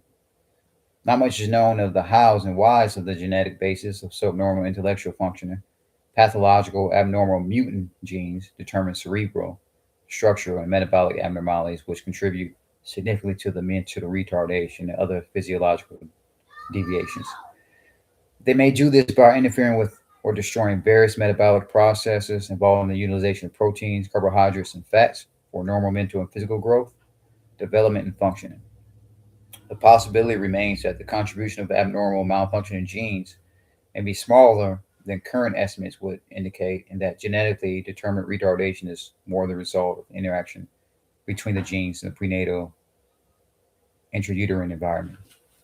The brain increases in size very rapidly during the prenatal period, particularly during the second trimester of pregnancy, 36 months. During this period, there's rapid multiplication of brain nerve cells by means of cell division, coupled with rapid growth in size of these cells as well. Consequently, this rapid increase in brain growth occurs at the time and is especially sensitive to nutritional deprivation. Adequate nutrition must be readily available in order to support the phenomenally rapid cerebral growth. Apparently, malnutrition can bring about a decrease in the number and size of brain cells. Autopsies performed on malnutrition children in Uganda and India indicated that the brain weight of these children were to some 36% lighter than normal. Similar autopsies performed on malnourished lower class American children showed an average brain weight deficit of 15% when compared to middle class American families. Churchill reported that autopsies of all the infants he studied who had died of malnutrition had a subnormal brain cell count. If the evidence from animal studies can be extrapolated to human beings, it could be firmly stated that diets low in proteins may produce babies whose brain are light in weight, protein content, and number of cells. There is evidence that severely malnutrition children tend to have smaller than normal head circumferences, indicating possibly abnormally smaller brains. It has been clearly demonstrated that the intellectual development of children is related to prenatal nutrition.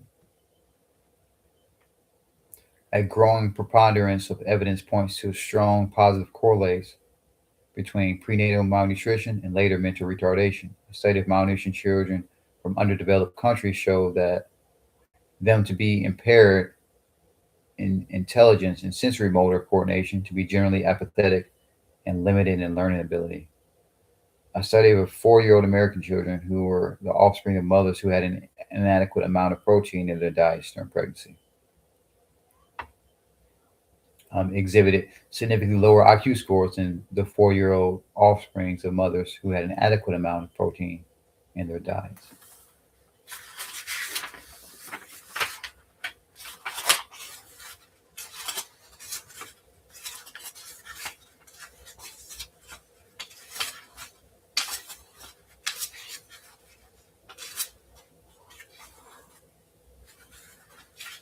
Wow.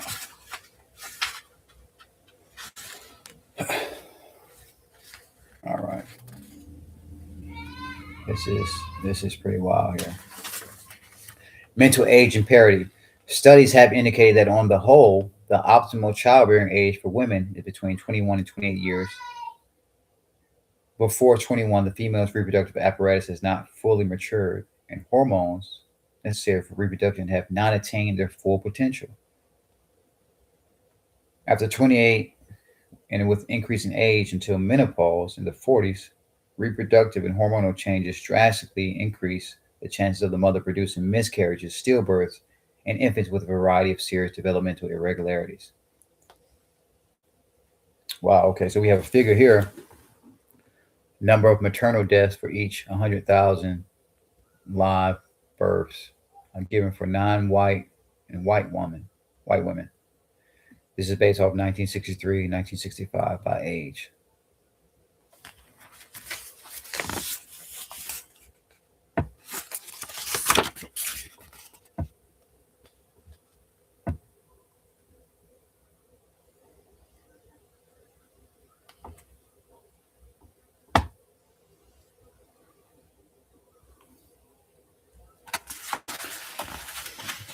All right, so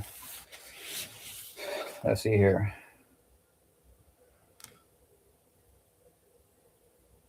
So white women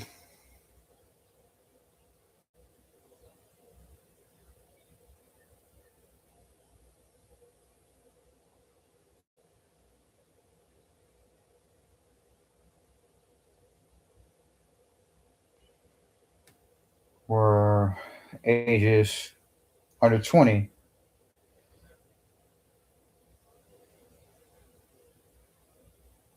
12.7%,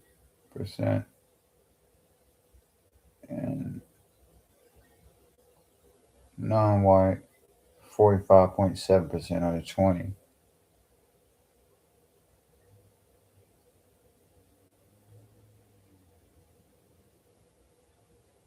Based on maternal deaths.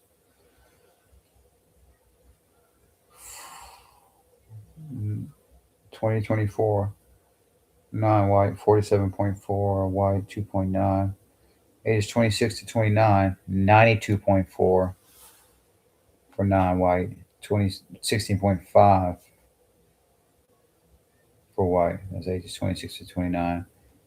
Ages 30 to 34, 32.4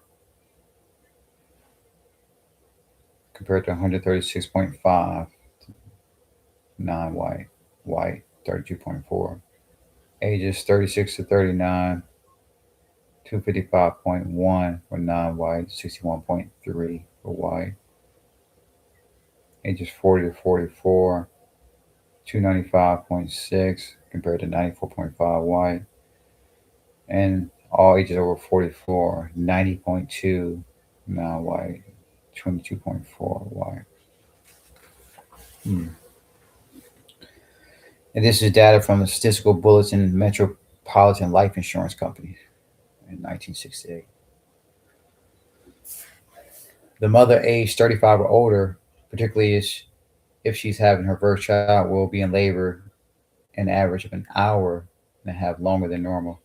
The highest rates for stillbirths occur among mothers 35 or older. The rates are lowest for mothers between the ages of 20 to 24 years old. Mothers age 20 years or under who have given birth to a number of children, and older mothers who've also had a number of children produce the highest proportion of infants that will die during the first month of life. Number of infant deaths between the ages of 1 month to 1 year increased directly with increasing parity, the number of children already born in a particular mother. Generally speaking, very young and or older mothers produce more defective children than do mothers between those two age groups. 15 to 19-year-old mothers, and even more so, mothers 35 and older who are having their first child produce a great proportion of premature infants. For a mother not yet 30, the chance of her producing a mongoloid child is about 1 in 1,000. For a mother at 40, 1 in 100. And for the mother at 45, 1 in 45. Man. So it's looking like, yeah, before 30 is that sweet spot, man, according to this research. Again, this is 1968. Maternal death rates generally follow the trend of infant mortality rates. White mothers 20 and under and white mothers 25 and over produce the highest maternal death rates. Beginning at age 20 and under, with increasing age, the maternal death rate of black mothers increases by leaps and bounds. In studying maternal mortality in terms of race, one can see most clearly the negative effects of the added dimension of being black in America. The number of black mothers who may die while giving birth to a child is anywhere from 3 to 16 times the number of white mothers who may die while giving birth. Black mothers tend to have children at a significantly younger age, though this trend has reversed in the last few years, and at a later age than their white counterparts. Significantly larger number of black mothers produce a larger number of children. These factors lead to a higher infant mortality rate, a higher infant abnormality in general, but not in every particular rate, and a higher maternal mortality rate among black mothers. Black mothers have a higher frequency of multiple births, the birth of 2 or more babies within a few hours, than do their white counterparts. It's crazy. There are significantly more mental defectives among twins than there are among singletons. Twins who must share the maternal placenta blood circulation may receive far less nourishment per fetus than would be the case if only a single fetus occupied the womb. Twins born to malnourished black mothers are obviously in great danger of suffering from the negative effects of malnutrition and other prenatal problems than are single children born to malnourished black mothers.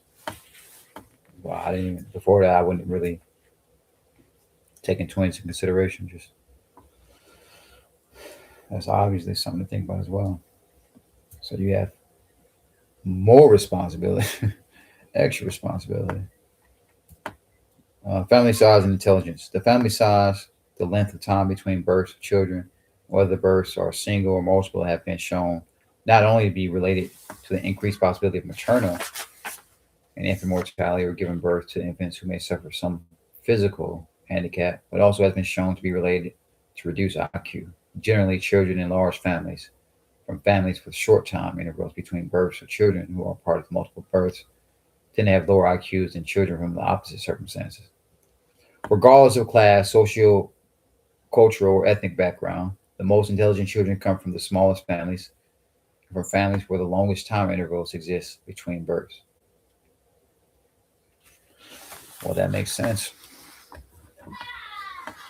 Having children back to back with no support, and of course, that would. And then just imagine the children or the mothers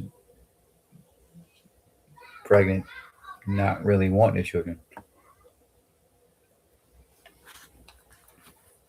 9 months of that energy could only be detrimental.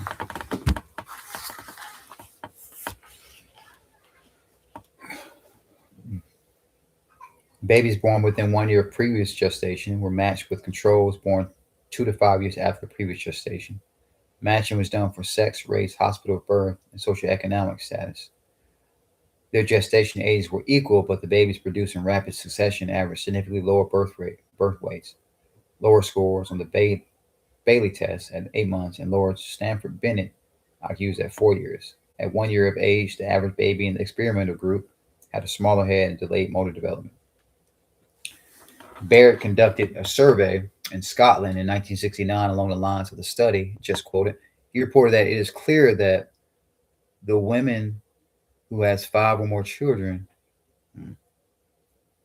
sure, no matter what class she belongs to officially, is likely to have children with IQ scores well below average. Again, for women to have children, and you can read Manti Chia's book, either one. I believe he touches on both parts, and um, actually, let's look it up right here.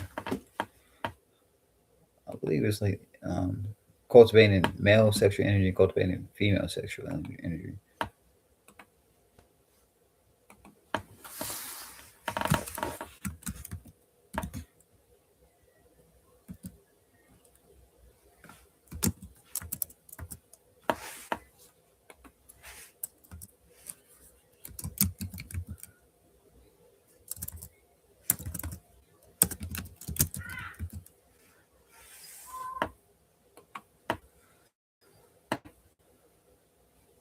Yep. So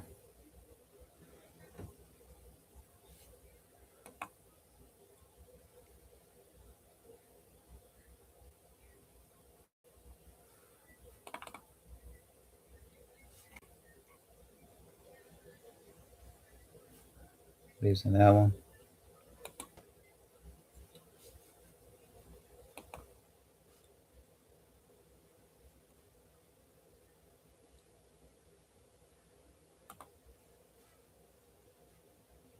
this one as well.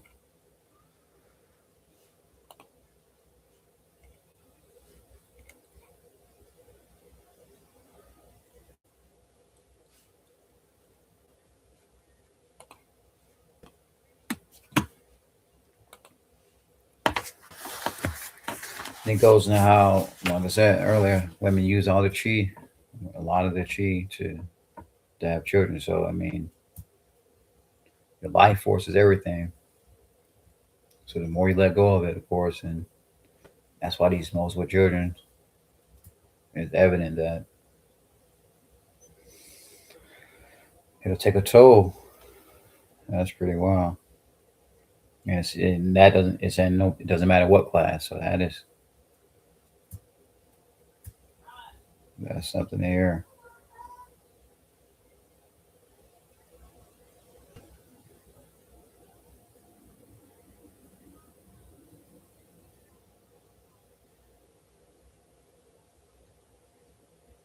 Over 3 times as many black families have 6 or more children than do white families. It has been estimated that over 6 times as many black families produce children in rapid succession, children born within 1 year of each, than do white families. The implications projected by these facts are clear. It is obvious that the black intellectual potential is reduced by the black family situation. When the other negative factors resulting from the black condition in America are accounted for, it's remarkable that black intellectual potential is as strong as it is. Maternal emotions. When we measure stress in terms of marital problems, severe housing problems, economic problems, etc., we find that there is a definite relation between severe stress on the pregnant mother and pregnancy and birth complications, prenatal and postnatal problems in the child. Stress on the pregnant mother can be harmful at various developmental stages between fertilization and implantation of the ovum, possibly harmful enough to create abnormalities in the fetus or lead to its abortion. A mother's emotional state also affects the fetus at the later stages of development. When the mother experiences negative emotions, even of a brief duration, the fetus may continue to react in response to the mother's emotional behavior for quite some time afterwards. Mothers with a higher than normal level of automatic nervous system activity, such as heart and respiration rate, blood pressure, galvanic skin response, body temperature, etc., all the usual signs of emotional stress, also show higher than normal fetal activity. The mother who evinces a general state of moodiness, psychological depression, and overdependency is more likely to have physical complications during childbirth. Newborn babies born to mothers who have suffered from severe and prolonged tension tend to have a greater than normal rate of postnatal adjustment difficulties. Poor postnatal adjustment may begin a vicious circle in which the mother, in reacting to her difficult child, sets up a neurotic or emotionally distorted relationship with it, and vice versa, which in turn may result in behavioral upset or deviant behavior in her child, leading to lifetime problems. Thus, women who are not happy about their pregnancies, because pregnancy interferes with the pattern of their lives or brings economic hardship, often experience continued emotional tension. And that's what I said not too long ago. How does the mother's emotional state affect the child, which has no direct link to the mother's vascular nervous system? Maternal emotional states are converted to embryonic and fetal emotional states through a rather complex series of actions and reactions, wherein the automatic segment of the central nervous system activates endocrine glands to facilitate the particular emotional state by secreting hormones directly into the bloodstream. The hormone epinephrine, adrenaline, is an especially important factor in this respect and acts to produce many of the symptoms found in the emotional states. During emotional stress, the endocrine secretions often reach the fetus through the placental barrier and consequently produce many of the symptoms of the emotional state in the fetus. Hormonal and other endocrine imbalances caused by maternal emotional state can, under certain circumstances, harm the fetus. For instance, cleft palates, hair lips are partially or fully the result of maternal emotional stress. Hmm. Hyperactivity of the maternal adrenal glands during the 7th and 10th week of pregnancy may cause a deviation in the development of the palate bones, which are forming at this time. Adrenal hyperactivity releases hydrocortisone, a hormone which may interfere with the normal development of the palate, thus causing cleft palate. This hormone interferes with the development of the upper jawbone. An air lip may be produced. Emotional stress may cause mental retardation if the hormonal imbalance which results from that stress occurs during that time the brain is developing. What effect and how serious the effect of emotional stress will be on the fetus depends on mainly when the stress occurs, how intense it is, and how long the stress lasts, and the particular chemistry and physiology of the mother's body. If the stress comes about early in pregnancy and is intense, of long duration, and sufficient enough to cause endocrine imbalance, it would be more injurious to the fetus than if it were to come during the latter part of the pregnancy. Chronic fatigue states may produce developmental deviational conditions similar to those conditions produced by severe emotional stress. Man, this is pretty wild. This is all in the prenatal period.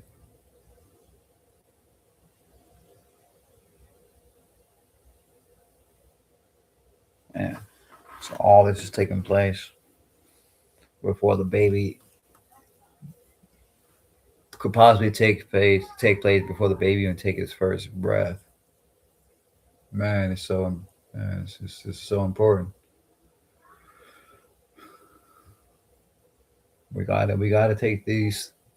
We gotta take this serious.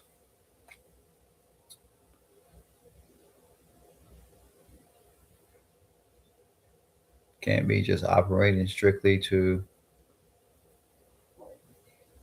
receive pleasure. We gotta, yeah. This is serious. So what I'll do is I'll stop here for now. We went to page 26. That's wow. Hey, we're 26 pages in.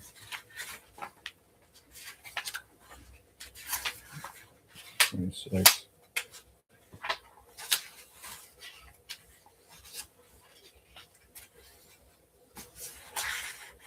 One, two, three, four, five, six. You know what? We got like 8 more pages. So I'll just go ahead and rock it. Let's go ahead and rock it out. Knock this first chapter out. um, Birth difficulties and infant mortality, which are significantly higher among black mothers, have been found to be related to black maternal emotional upset.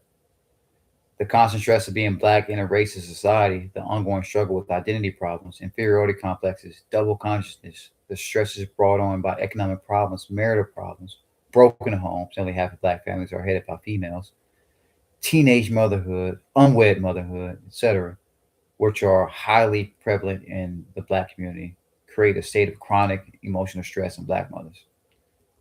And this stress affects many of their children in the form of physical, mental, emotional, and behavioral problems. I highly doubt I don't know. I feel like if a mother knows that the father got like parents know they got each other, and the mother knows she can depend on that man. I think that eases the hardship of pregnancy.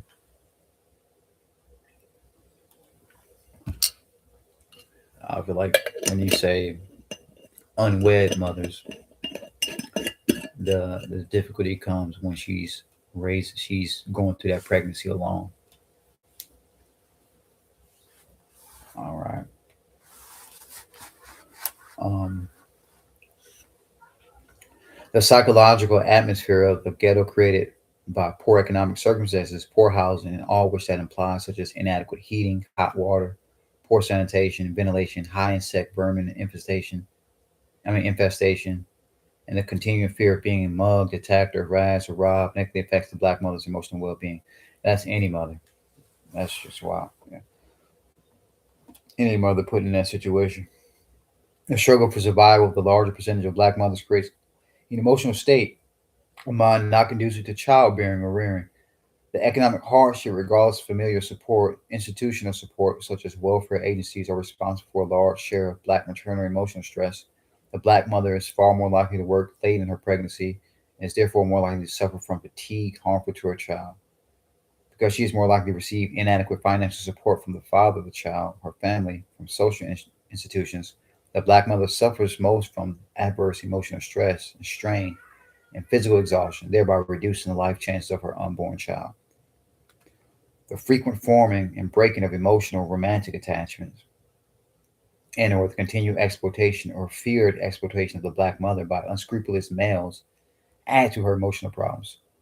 For the maritally abandoned mother, the unwed and teenage unwed mother, of which black mothers from the largest number, the absence of a supportive extended family, the absence or lack of emotional support by the baby's father or others can create a damaging psychological state of mind, which may be physically or behaviorally harmful both before and after birth. Ilsley, in a sociological study of reproduction, shows that mortality rates for both mothers and babies are high for illegitimate pregnancies. Low birth weights and prematurity rates are also higher in this group of mothers. Similar rates are also established by mothers who work late into pregnancy and who may be under 20 years old. Prematurity. Herlock defines prematurity as a condition in which the newborn infant is relatively unfit for extrauterine life because of a lack of development or retardation development caused by a shortening of the fetal period. Premature birth is life threatening to the neonate, seriously or fatally damaging to the neonatal health. growth and development, both in a physical and psychological sense. The length of the gestation period, i.e., the length of time of the newborn has spent in the uterus prior to birth, and the birth size and weight of the neonate, as well as the neonatal birth weight in relation to neonatal body length, are the criteria most often used to determine prematurity. If the newborn has a gestation period of less than 37 weeks, or his weight is 5.5 pounds or less, it is called premature. Taken by themselves, gestation period, because it cannot always be estimated accurately, and birth weight, which has also been proved not to be the most accurate indicator of prematurity. Those two criteria leave much to be desired as accurate determinants for labeling the newborn as premature.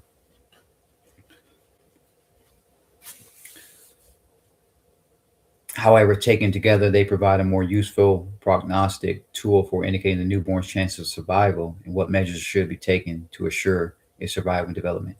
The measure of the head circumference provides the best single measurement for determining gestational age.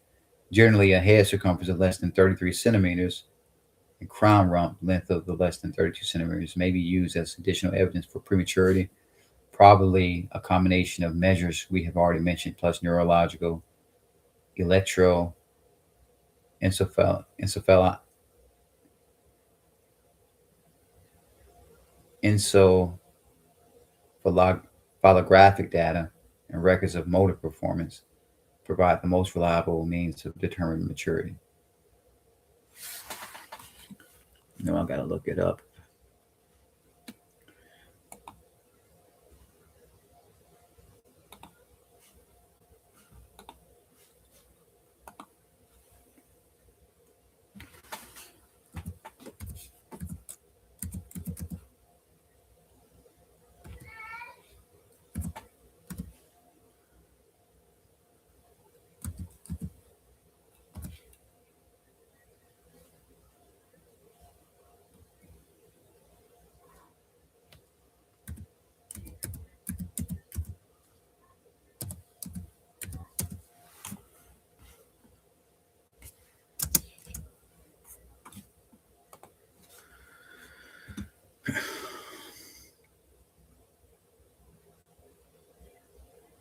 So, electroencephalographic EEG refers to the recording of electrical activity in the brain using electrodes placed on the scalp.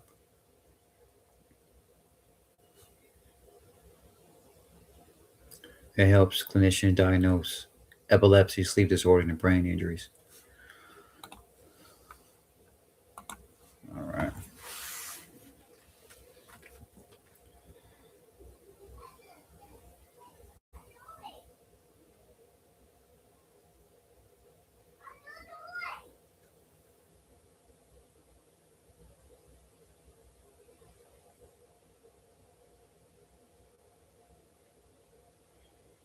Brain damage and prematurity.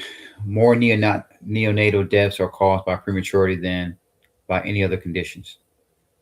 Premature infants are especially vulnerable to brain damage during birth. This is due to the fact that at birth, the skull of the premature infant is not well developed enough to shield its delicate brain tissues from the physical stresses and pressures of birth process.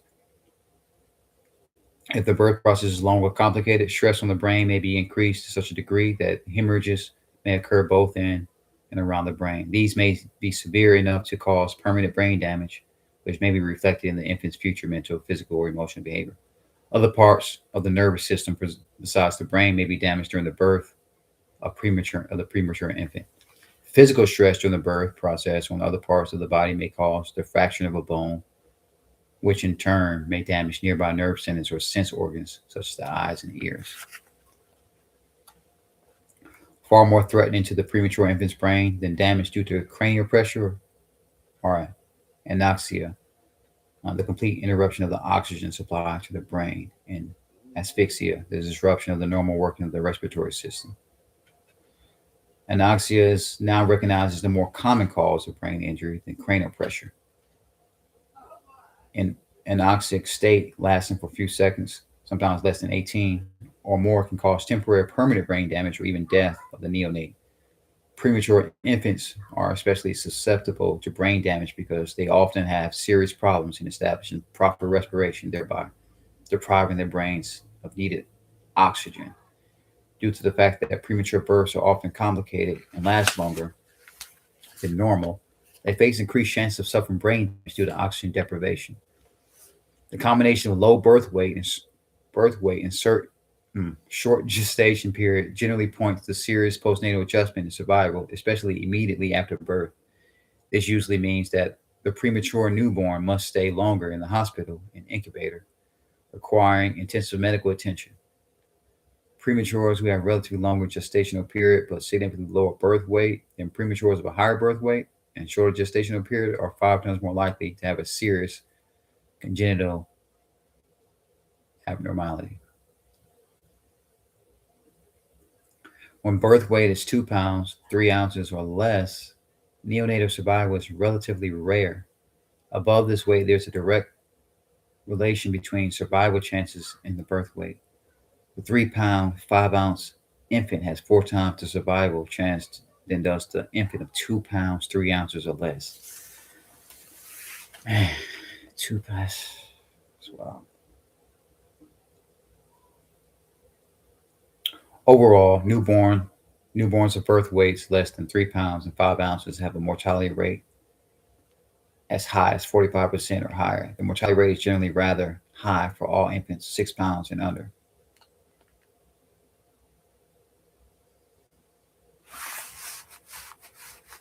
Among those low birth weight infants who do survive, about half will suffer from neurological damage, ranging from mild to severe mental deficiency. 1/3 of premature suffer from cerebral palsy. Generally, premature suffer from more severe handicaps, physical illnesses during early childhood, score lower on developmental scales in infancy and on intelligence scales in childhood than normals. The low birth weight child is more likely to show impaired reading and academic achievement relative to grade level than normals. Premature, besides having a greater tendency to be mentally retarded and handicapped, physically also are more prone to have behavior disorders and social and emotional problems. Paradoxically, prematures may seem better adjusted socially in early infancy and childhood than later. Their tendency to be more shy, more closely attached to the mothers, and more dependent than their full-term counterparts may tend to make them seem more endearing and socially adjusted in their early years. However, during the preschool years, their behavior is more likely to become problematic. This trend is continued into the early elementary school years, but on the whole, in adolescence, prematurely born children show poor social adjustment. They are generally either overly or inappropriately submissive, passive, or overly aggressive.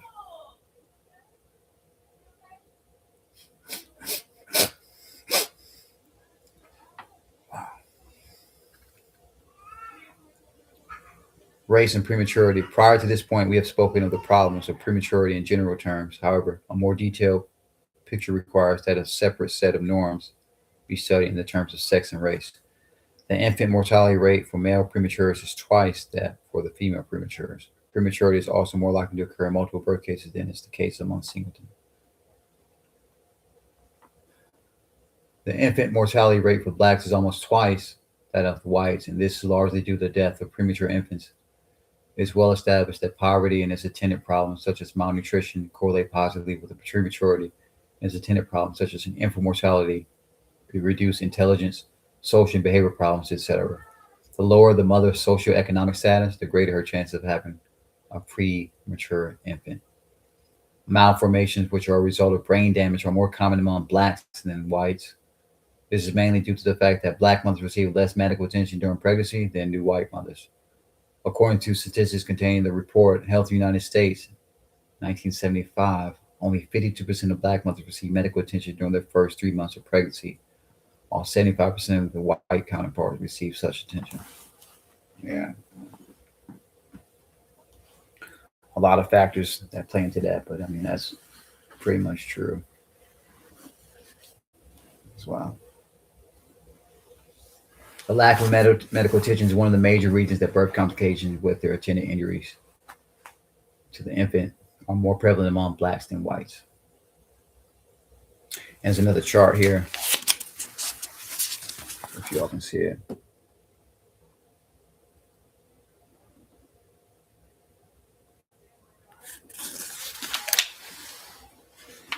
And it's infant mortality rates birth, by birth weight and color in the United States of America.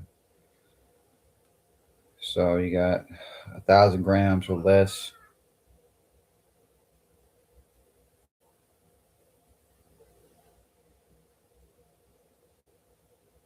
Total 919.3.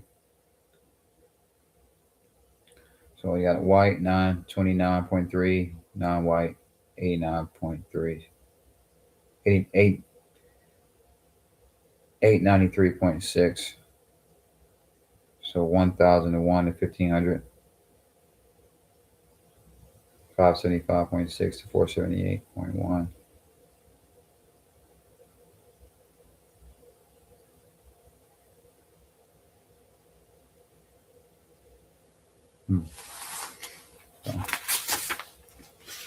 So table 4 indicates that though black mothers produce more low birth weight babies than do white mothers, up to 4 pounds, 6 ounces, black infants have a higher survival rate. McKinney, a person of communication, uses this data to propose that although there is not sufficient evidence to support such a thesis, one possible explanation for this is that medical factors may be a primary cause of low birth weight among white mothers, whereas social factors, poor nutrition, lack of adequate medical care, which do not have the lethal effect as early as the medical factors, may be important causes among non-white mothers. The policy of prenatal medical care among black mothers also directly increases the number of cases of prematurity. In the District of Columbia in the early 60s, among women who had at least some prenatal care, the prematurity rate was 10.4%. However, among women who had no prenatal care, the prematurity rate was 22.7%. The problems of maternal malnutrition, infant malnutrition, and other health problems are all directly or indirectly related to the quality of health care received. It is well known that the quality of health care received by blacks is substantially standard and is thereby a major contributor to black health problems. No matter how one looks at the overall health condition of blacks in America, is societally inferior to that of whites. While 83.7 out of 100,000 black and non-white mothers die giving birth, only 21 white mothers die under similar circumstances. In 1960, the predominantly black community of Watts, which comprised 17% of Los Angeles population, produced 100% of the cases of polio and diphtheria. Highest percentage of other diseases were also produced by this community. In 1965, the life expectancy of white males at birth was 6.5 years longer than black males. So you got 67.7% versus 61.1%. The difference in the life expectancy is essentially the same today. The average white female can expect to live 7.3 years longer than her black counterpart. While medical science and medical care has made tremendous progress against disease, this progress has not been exceptionally beneficial to blacks in general. For instance, the difference between the maternal and infant mortality rates of blacks and whites have widened during the past 20 years. Differences in other health areas have either widened or remained the same over the past years. Hereditary birth defects in the black child. The incidence of birth defects, including those caused by genetic abnormalities, occurs in approximately 7 to 14 babies out of every 100. It has been estimated that every year, 1,400,000 children are born with one or more significant birth defects throughout the world, some 250,000 or more of these in the United States. Many hundreds of thousands of elaborate and complicated genetic interactions must take place according to a very precise timetable and blueprint in order that the normal human being be born and develop as he should. Any errors, whether small or large, made in meeting the requirements of the genetic timetable and blueprint can result in any number and kind of birth defects. By the end of the first 3 months of prenatal life, most birth defects have already been irreversibly established in the unborn infant. This does not mean, however, that all significant birth defects are diagnosed or detected at or just after birth. This is true for only 50% of birth defects. Only by the end of the first year of life are nearly all birth defects uncovered. But a significantly small percentage of birth defects do not become apparent until later in the individual's life. For example, hereditary diabetes may not be detected until age 10 or 30 years old. That's crazy. Age 10 or 30, that's a pretty big gap there. But man. But again, if you're taking care of yourself in that period, and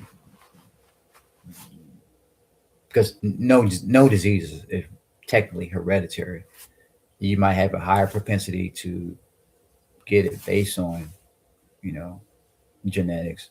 However, if you don't activate it, more likely it won't happen. Huntington's chorea, another hereditary disease which severely affects the muscles as well as the minds of its victims, may not actively produce symptoms between the ages of 30 to 50 years. It may not be until the child is well into the first 2 years of school that learning difficulties, which are the result of genetically caused brain dysfunction, becomes apparent. There is growing evidence that certain personality traits such as temperament, level of activation, and emotional disposition may be significantly influenced by hereditary components. Birth defects are known to occur at all social, economic, educational levels in all countries and among all races and ethnic groups. However, certain groups of people are more susceptible to particular kinds of birth defects than other groups.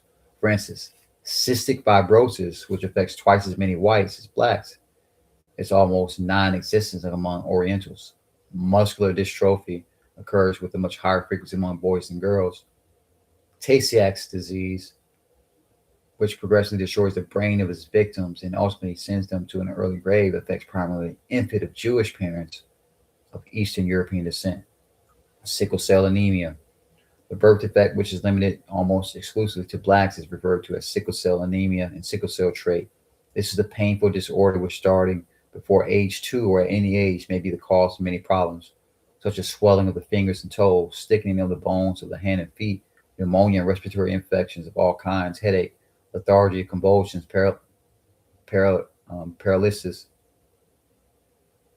Oh my goodness, paralysis, paralysis, and coma, jaundice, gallstones, and miscarriages, and the expectant mother, as well as possibly her death, the birth of premature or stillborn infants, and severe abdominal pain, similar in some cases to those of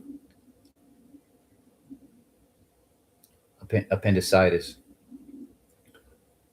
Half of the victims of sickle cell anemia die by age 20, and few live beyond age 40. Some 8 to 10% of Black Americans carry the sickle cell trait, i.e., they are carriers of disease, but they are rarely victimized by its symptoms. Some 50,000 Black Americans suffer from sickle cell anemia, and 3 out of every 1,000 Black American babies are born with the disease. What is the origin of the malady and why does it affect blacks almost exclusively? This generally accepted answer to these questions, which is described by Apgar in the following way. The single abnormal gene, which is basic cause of disease, is common among those of African ancestry because in Africa it offered an evolution advantage protection against malaria. In that region, individuals who inherited 2 abnormal genes from sickle cell anemia usually died of that disorder. Those who had 2 normal genes often succumbed to malaria, but those who had 1 normal gene, had a slight difference in the blood, which prevented malaria parasites from multiplying. These individuals survived, produced offspring, and passed along the genetic abnormality to their descendants. Scientists have discovered that the prevalence of sickle cell trait in areas of Africa parallels to that of malaria. It has been estimated that some 40% of the population in the malaria regions of Central Africa carry the sickle cell trait. In the United States, if 2 individuals who are carriers of the sickle cell trait marry and produce children, chances are 1 in 4 that each of their children will inherit sickle cell anemia. Fortunately, in 1971, researchers at New York's Rockefeller University began developing a hopeful new chemotherapeutic approach effective against the effects of sickle cell anemia. This approach makes use of a drug termed sodium cyanate, which seems to modify the abnormal sickle cells and make them function more normally. Their approaches are currently undergoing clinical evaluation. An intriguing report concerning the prevalence of sickle cell anemia in Africa presented by Gonzalez, which in part stated that blacks in Africa are true cousins with the same blood we have, simply do not suffer from sickle cell anemia. As long ago as 1950, a prominent epidemiologist by the name of Dr. A.B. Raper, or Rapper, A.B. Raper, wow, noted that only 100 cases of sickle cell anemia had been reported in all of Africa between 1925 and 1950. Doctors recently working in Africa have recently demonstrated that our African cousins are indeed immune to deadly anemia, which claims the lives of so many American blacks. Gonzalez went to report that the factor which seems responsible for protecting the African against the lethal effects of sickle cell anemia is diet. It appears, according to research in this area, that yams and cassava, which make up a large part of the African diet, are the richest sources of thiocyanate. This substance seems to be the effective ingredient in the African diet, which neutralizes the effects of sickle cell anemia. It was reported that there is evidence that the amount of cyanate consumed by Africans in their daily diets approximates that used by the Rockefeller researchers in their therapeutic treatment of sickle cell anemia. Africans consume 40 times the amount of thiocyanate found in the typical American diet. It seems that the absence of low level or the absence or low level of the chemical in the American diet consumed by blacks may possibly leave susceptible individuals unprotected against the effects of sickle cell anemia. Lactose intolerance. Mm. Milk. We got two more pages, y'all. Well, we got one, two. Yeah, well, not even a full page on next one. So yeah, this one, and next two, one, two, three. Yeah, three more. Milk is central to the American diet. It has been dubbed as nature's most perfect food due to its vitamin, mineral, protein content. It is generally recommended that children drink plenty of milk daily and regularly drink for health and pleasure by American children and adults alike. However, it has been known that certain individuals have trouble digesting milk and may become ill as a result of its ingestion. Only relatively recently has evidence been presented which seems to indicate that a large percentage of blacks, some 7 out of 10, may not have the ability to properly digest milk. This inability may cause various reactions when milk is consumed by vulnerable individuals, such as chronic indigestion and other digestive problems, which may be misdiagnosed as colitis or the medical problems, diarrhea, gas, abdominal pains, and other physical ailments. What is also very interesting is that the psychological effects as a result of the ingestion of milk have been reported. Ingestion of milk by lactose intolerant children may cause irritability, and confusion. A study done by the Johns Hopkins Medical School in 1971 indicated that 58% of black children tested were unable to digest milk properly. Only 16% of the white children tested showed that similar inability to digest milk. Gonzalez pointed to the source of the problem when he stated, I remember when I was younger having McFlurries. Oh my goodness. Stomach used to be rumbling after. Captain Crunch cereal with vitamin D milk. Stomach rumbling. So yeah, this is right in a second. It's interesting because he's talking about 1971. The Honorable Elijah Muhammad was already preaching on the how to eat to live during this time period. It was, I believe, books 1 and 2 probably was out by then. So yeah, that awareness had already been out for sure. The source of the trouble is a complex sugar found in milk called lactose. In order to break the sugar down in the digestive tract, the body must produce an enzyme, lactase.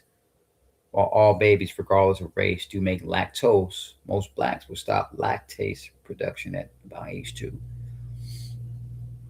Well, since we're talking about breaking down enzyme,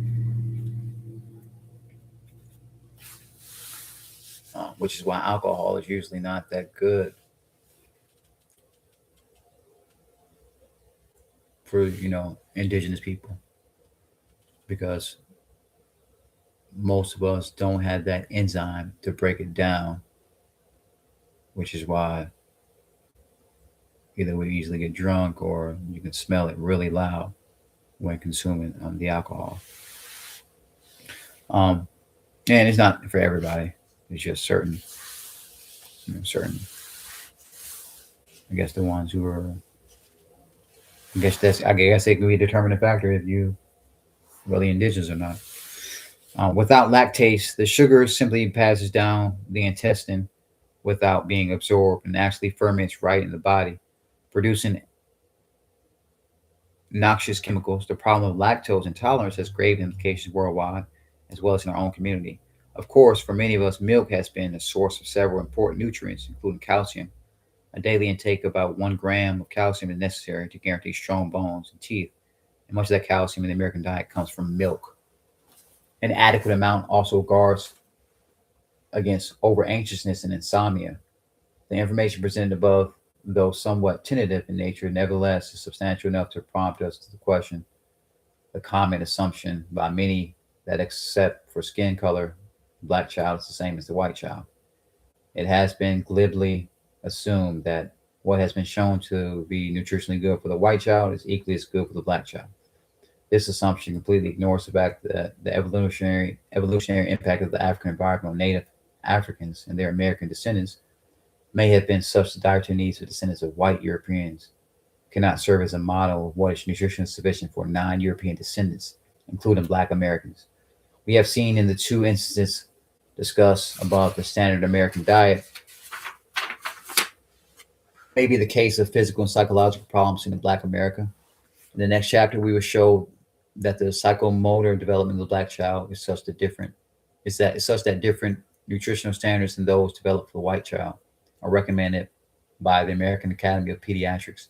The developmental characteristics of Black children have shown to be genetic in nature and therefore the result of their evolutionary African past.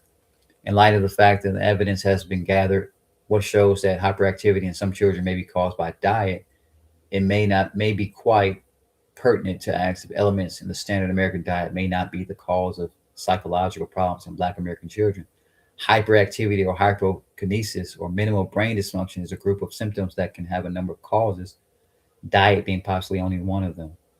A hyperactive child may exhibit behavior that is driven, uncontrolled, and that is unresponsive to discipline. He may also show sleeping difficulties, learning problems, a short attention span, and throw temper tantrums. Some of these reactions may be present throughout the child's day, at certain times of day or night, after meals, an inability of the body to tolerate and assimilate glucose or sugar. A pre-diabetic condition which may be aggravated by high carbohydrate intake and deficiency of calcium in the body are some of the things which cause hyperactivity. It has been demonstrated that mental problems as well as physical problems may be caused by diet and intake of substances such as food additives. It's incumbent on every person who is truly concerned with the health and well-being of Black children to ask himself the question, could it be possible that some significant percentage of Black children could be the mental and behavioral victims of food additives in the American diet to which they may be allergic as a consequence of their African heritage? A fully We fully agree with Gonzalez when he states, unfortunately, little research is being done in America to study that particular dietary needs of Blacks, even though so much past work indicates we do have unique biochemical needs which arose from living for so many generations on the dark continent. Implications and recommendations. The survey of evidence we have presented has clearly demonstrated that the black child does not escape the reach of racism, even while snugly enclosed in its mother's womb. The evils of American racist, economic, social, and psychological practices against its Black citizens began to eat away the hereditary potential of Black people before they are conscious of their very existence or are in the position to defend themselves against such practices. Silently as a thief in the night, American racism steals not precious mental and physical treasures away from the child while it sleeps unknowingly in its mother's body by means of poverty, lack of brotherly concern, and their evil consorts such as malnutrition, drug abuse, infectious diseases, inadequate medical care, the absence of family planning, emotional stress, etc. The yet to be born child's normality, health, intelligence, or worse still, his very life may be irreparably damaged or totally destroyed. The prenatal period is the very foundation of further physical and mental development. It goes without saying that if the foundation is not securely anchored, then the superstructure which is built upon it will be weak, unstable, and unable to fulfill the function for which it was designed. In our efforts to achieve the maximum self-actualization of Black people, we must not forget that the establishment of a healthy prenatal environment is the first and most important step to be taken in that direction. Our destination is the full realization of the Black potential. However, starting out on the wrong foot, i.e., an unhealthy prenatal period, would be like a man beginning a 1,000-mile journey on a lame horse without hope of exchanging it for another. It would be well nigh impossible for him to ever reach his goal. What is to be done? Well, some things have been done, such as the distribution of food stamps and the passage of bills in Congress allowing for supplementation of the diets of poor pregnant mothers. And that's not really um, the food stamps itself is not going to be, even in this time period. Even though we're talking about an older time period, that's not the answer, because you do the best you can with what you know. So just because you have food stamps don't automatically mean that you're gonna start eating sour sop or something. You know what I mean? It just depends on where you are in your evolution. Unsympathetic bureaucrats and civil servants, the racist attitudes of the majority of white Americans do much to sap the strength of such governmental programs. Consequently, it is incumbent on black will and leadership to see it to the governmental programs are carried out as intended. No less an effort than that required to integrate lunch commerce in the 60s is required here, and the object is by far more important. We therefore recommend the following: increase pressure on the government and governmental agencies to carry out the intended programs already established to nutritionally and medically aid pregnant black mothers should be mounted. New legislation should be introduced and passed to further improve the prenatal health of our children. We must resist more vigorously efforts to cut back on vital services to our communities, which adversely affect the health and well being of our mothers and children and the black community in general. We must educate our mothers about the tremendous importance of the prenatal period. A thorough knowledge of what occurs during this period must be made available to our mother, potential and actual. This can be done by various means, such as the introduction to development courses in the grade and high schools and adult education classes. Again, all this has to be done by self. Thinking that the government is going to do anything, the school system's curriculum is going to change. We, based on like our plight, we should already have established homeschools all across North America, or what they call the United States. It seems like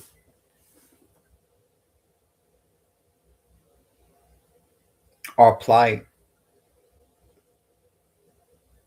is used to support us. So we'll have elders or and scholars that write about the condition, right? Bring up the condition, but the the change only comes from the implementation of action. So like the action isn't let's go to city council and get a bill passed. Now that's something that could possibly be done, but even starting in the 60s at that point is it's all about just doing for self the best you could, or at least making a sacrifice for the next generation to be able to do it. But we can't just be saying, "Oh, government need to do this, school system need to do this, and employers need to do this." No, that's the design was for them not to do it, right? Our would-be mothers should be educated in the matters of nutrition, drugs, emotional stress, infectious diseases, etc., and their effects on the fetus. The deleterious effects of drugs in the streets, poverty, crime, unstable family structures, teenage pregnancy, out of wedlock births must become the focus of sustained black civil action. The Black church, which has played a vital role in black civil rights progress, can play a vital role in this area. Perhaps a church or an organization of churches could provide free prenatal medical care for their members or the community. Many need only to persuade expectant mothers who may or may not be members of their congregation to attend health stations already established by the governmental agencies. Perhaps courses which provide nutritional education can be offered in addition to those which provide religious guidance. Courses, seminar, etc., specifically designed to deal with the mental health of black men and women should be offered by various institutions and organizations so that a healthy love of self-knowledge of self confidence in self can be fully developed. Yearly checkups for malnutrition among Black girls should be made during the late grammar and high school years. All right, that's 36 pages, baby. And now he doesn't have the references here. And then the next chapter we'll go to, it'll be the second chapter, the Black child, first 2 years. All right.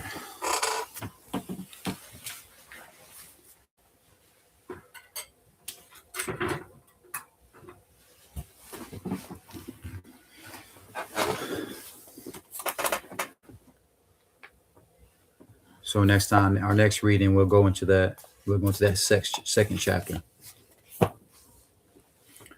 Yeah, I mean, so far it's a pretty powerful book. Some majority of things still apply today, which is wild. But the only thing I would say so far, and what we have to do, the rebellion has to truly come from righteousness. Rebel against consumerism. Rebel against social constructs. Rebel against dogma. Basically, obedience to Allah is disobedience to tyranny. Obedience to tyranny is a disobedience to Allah.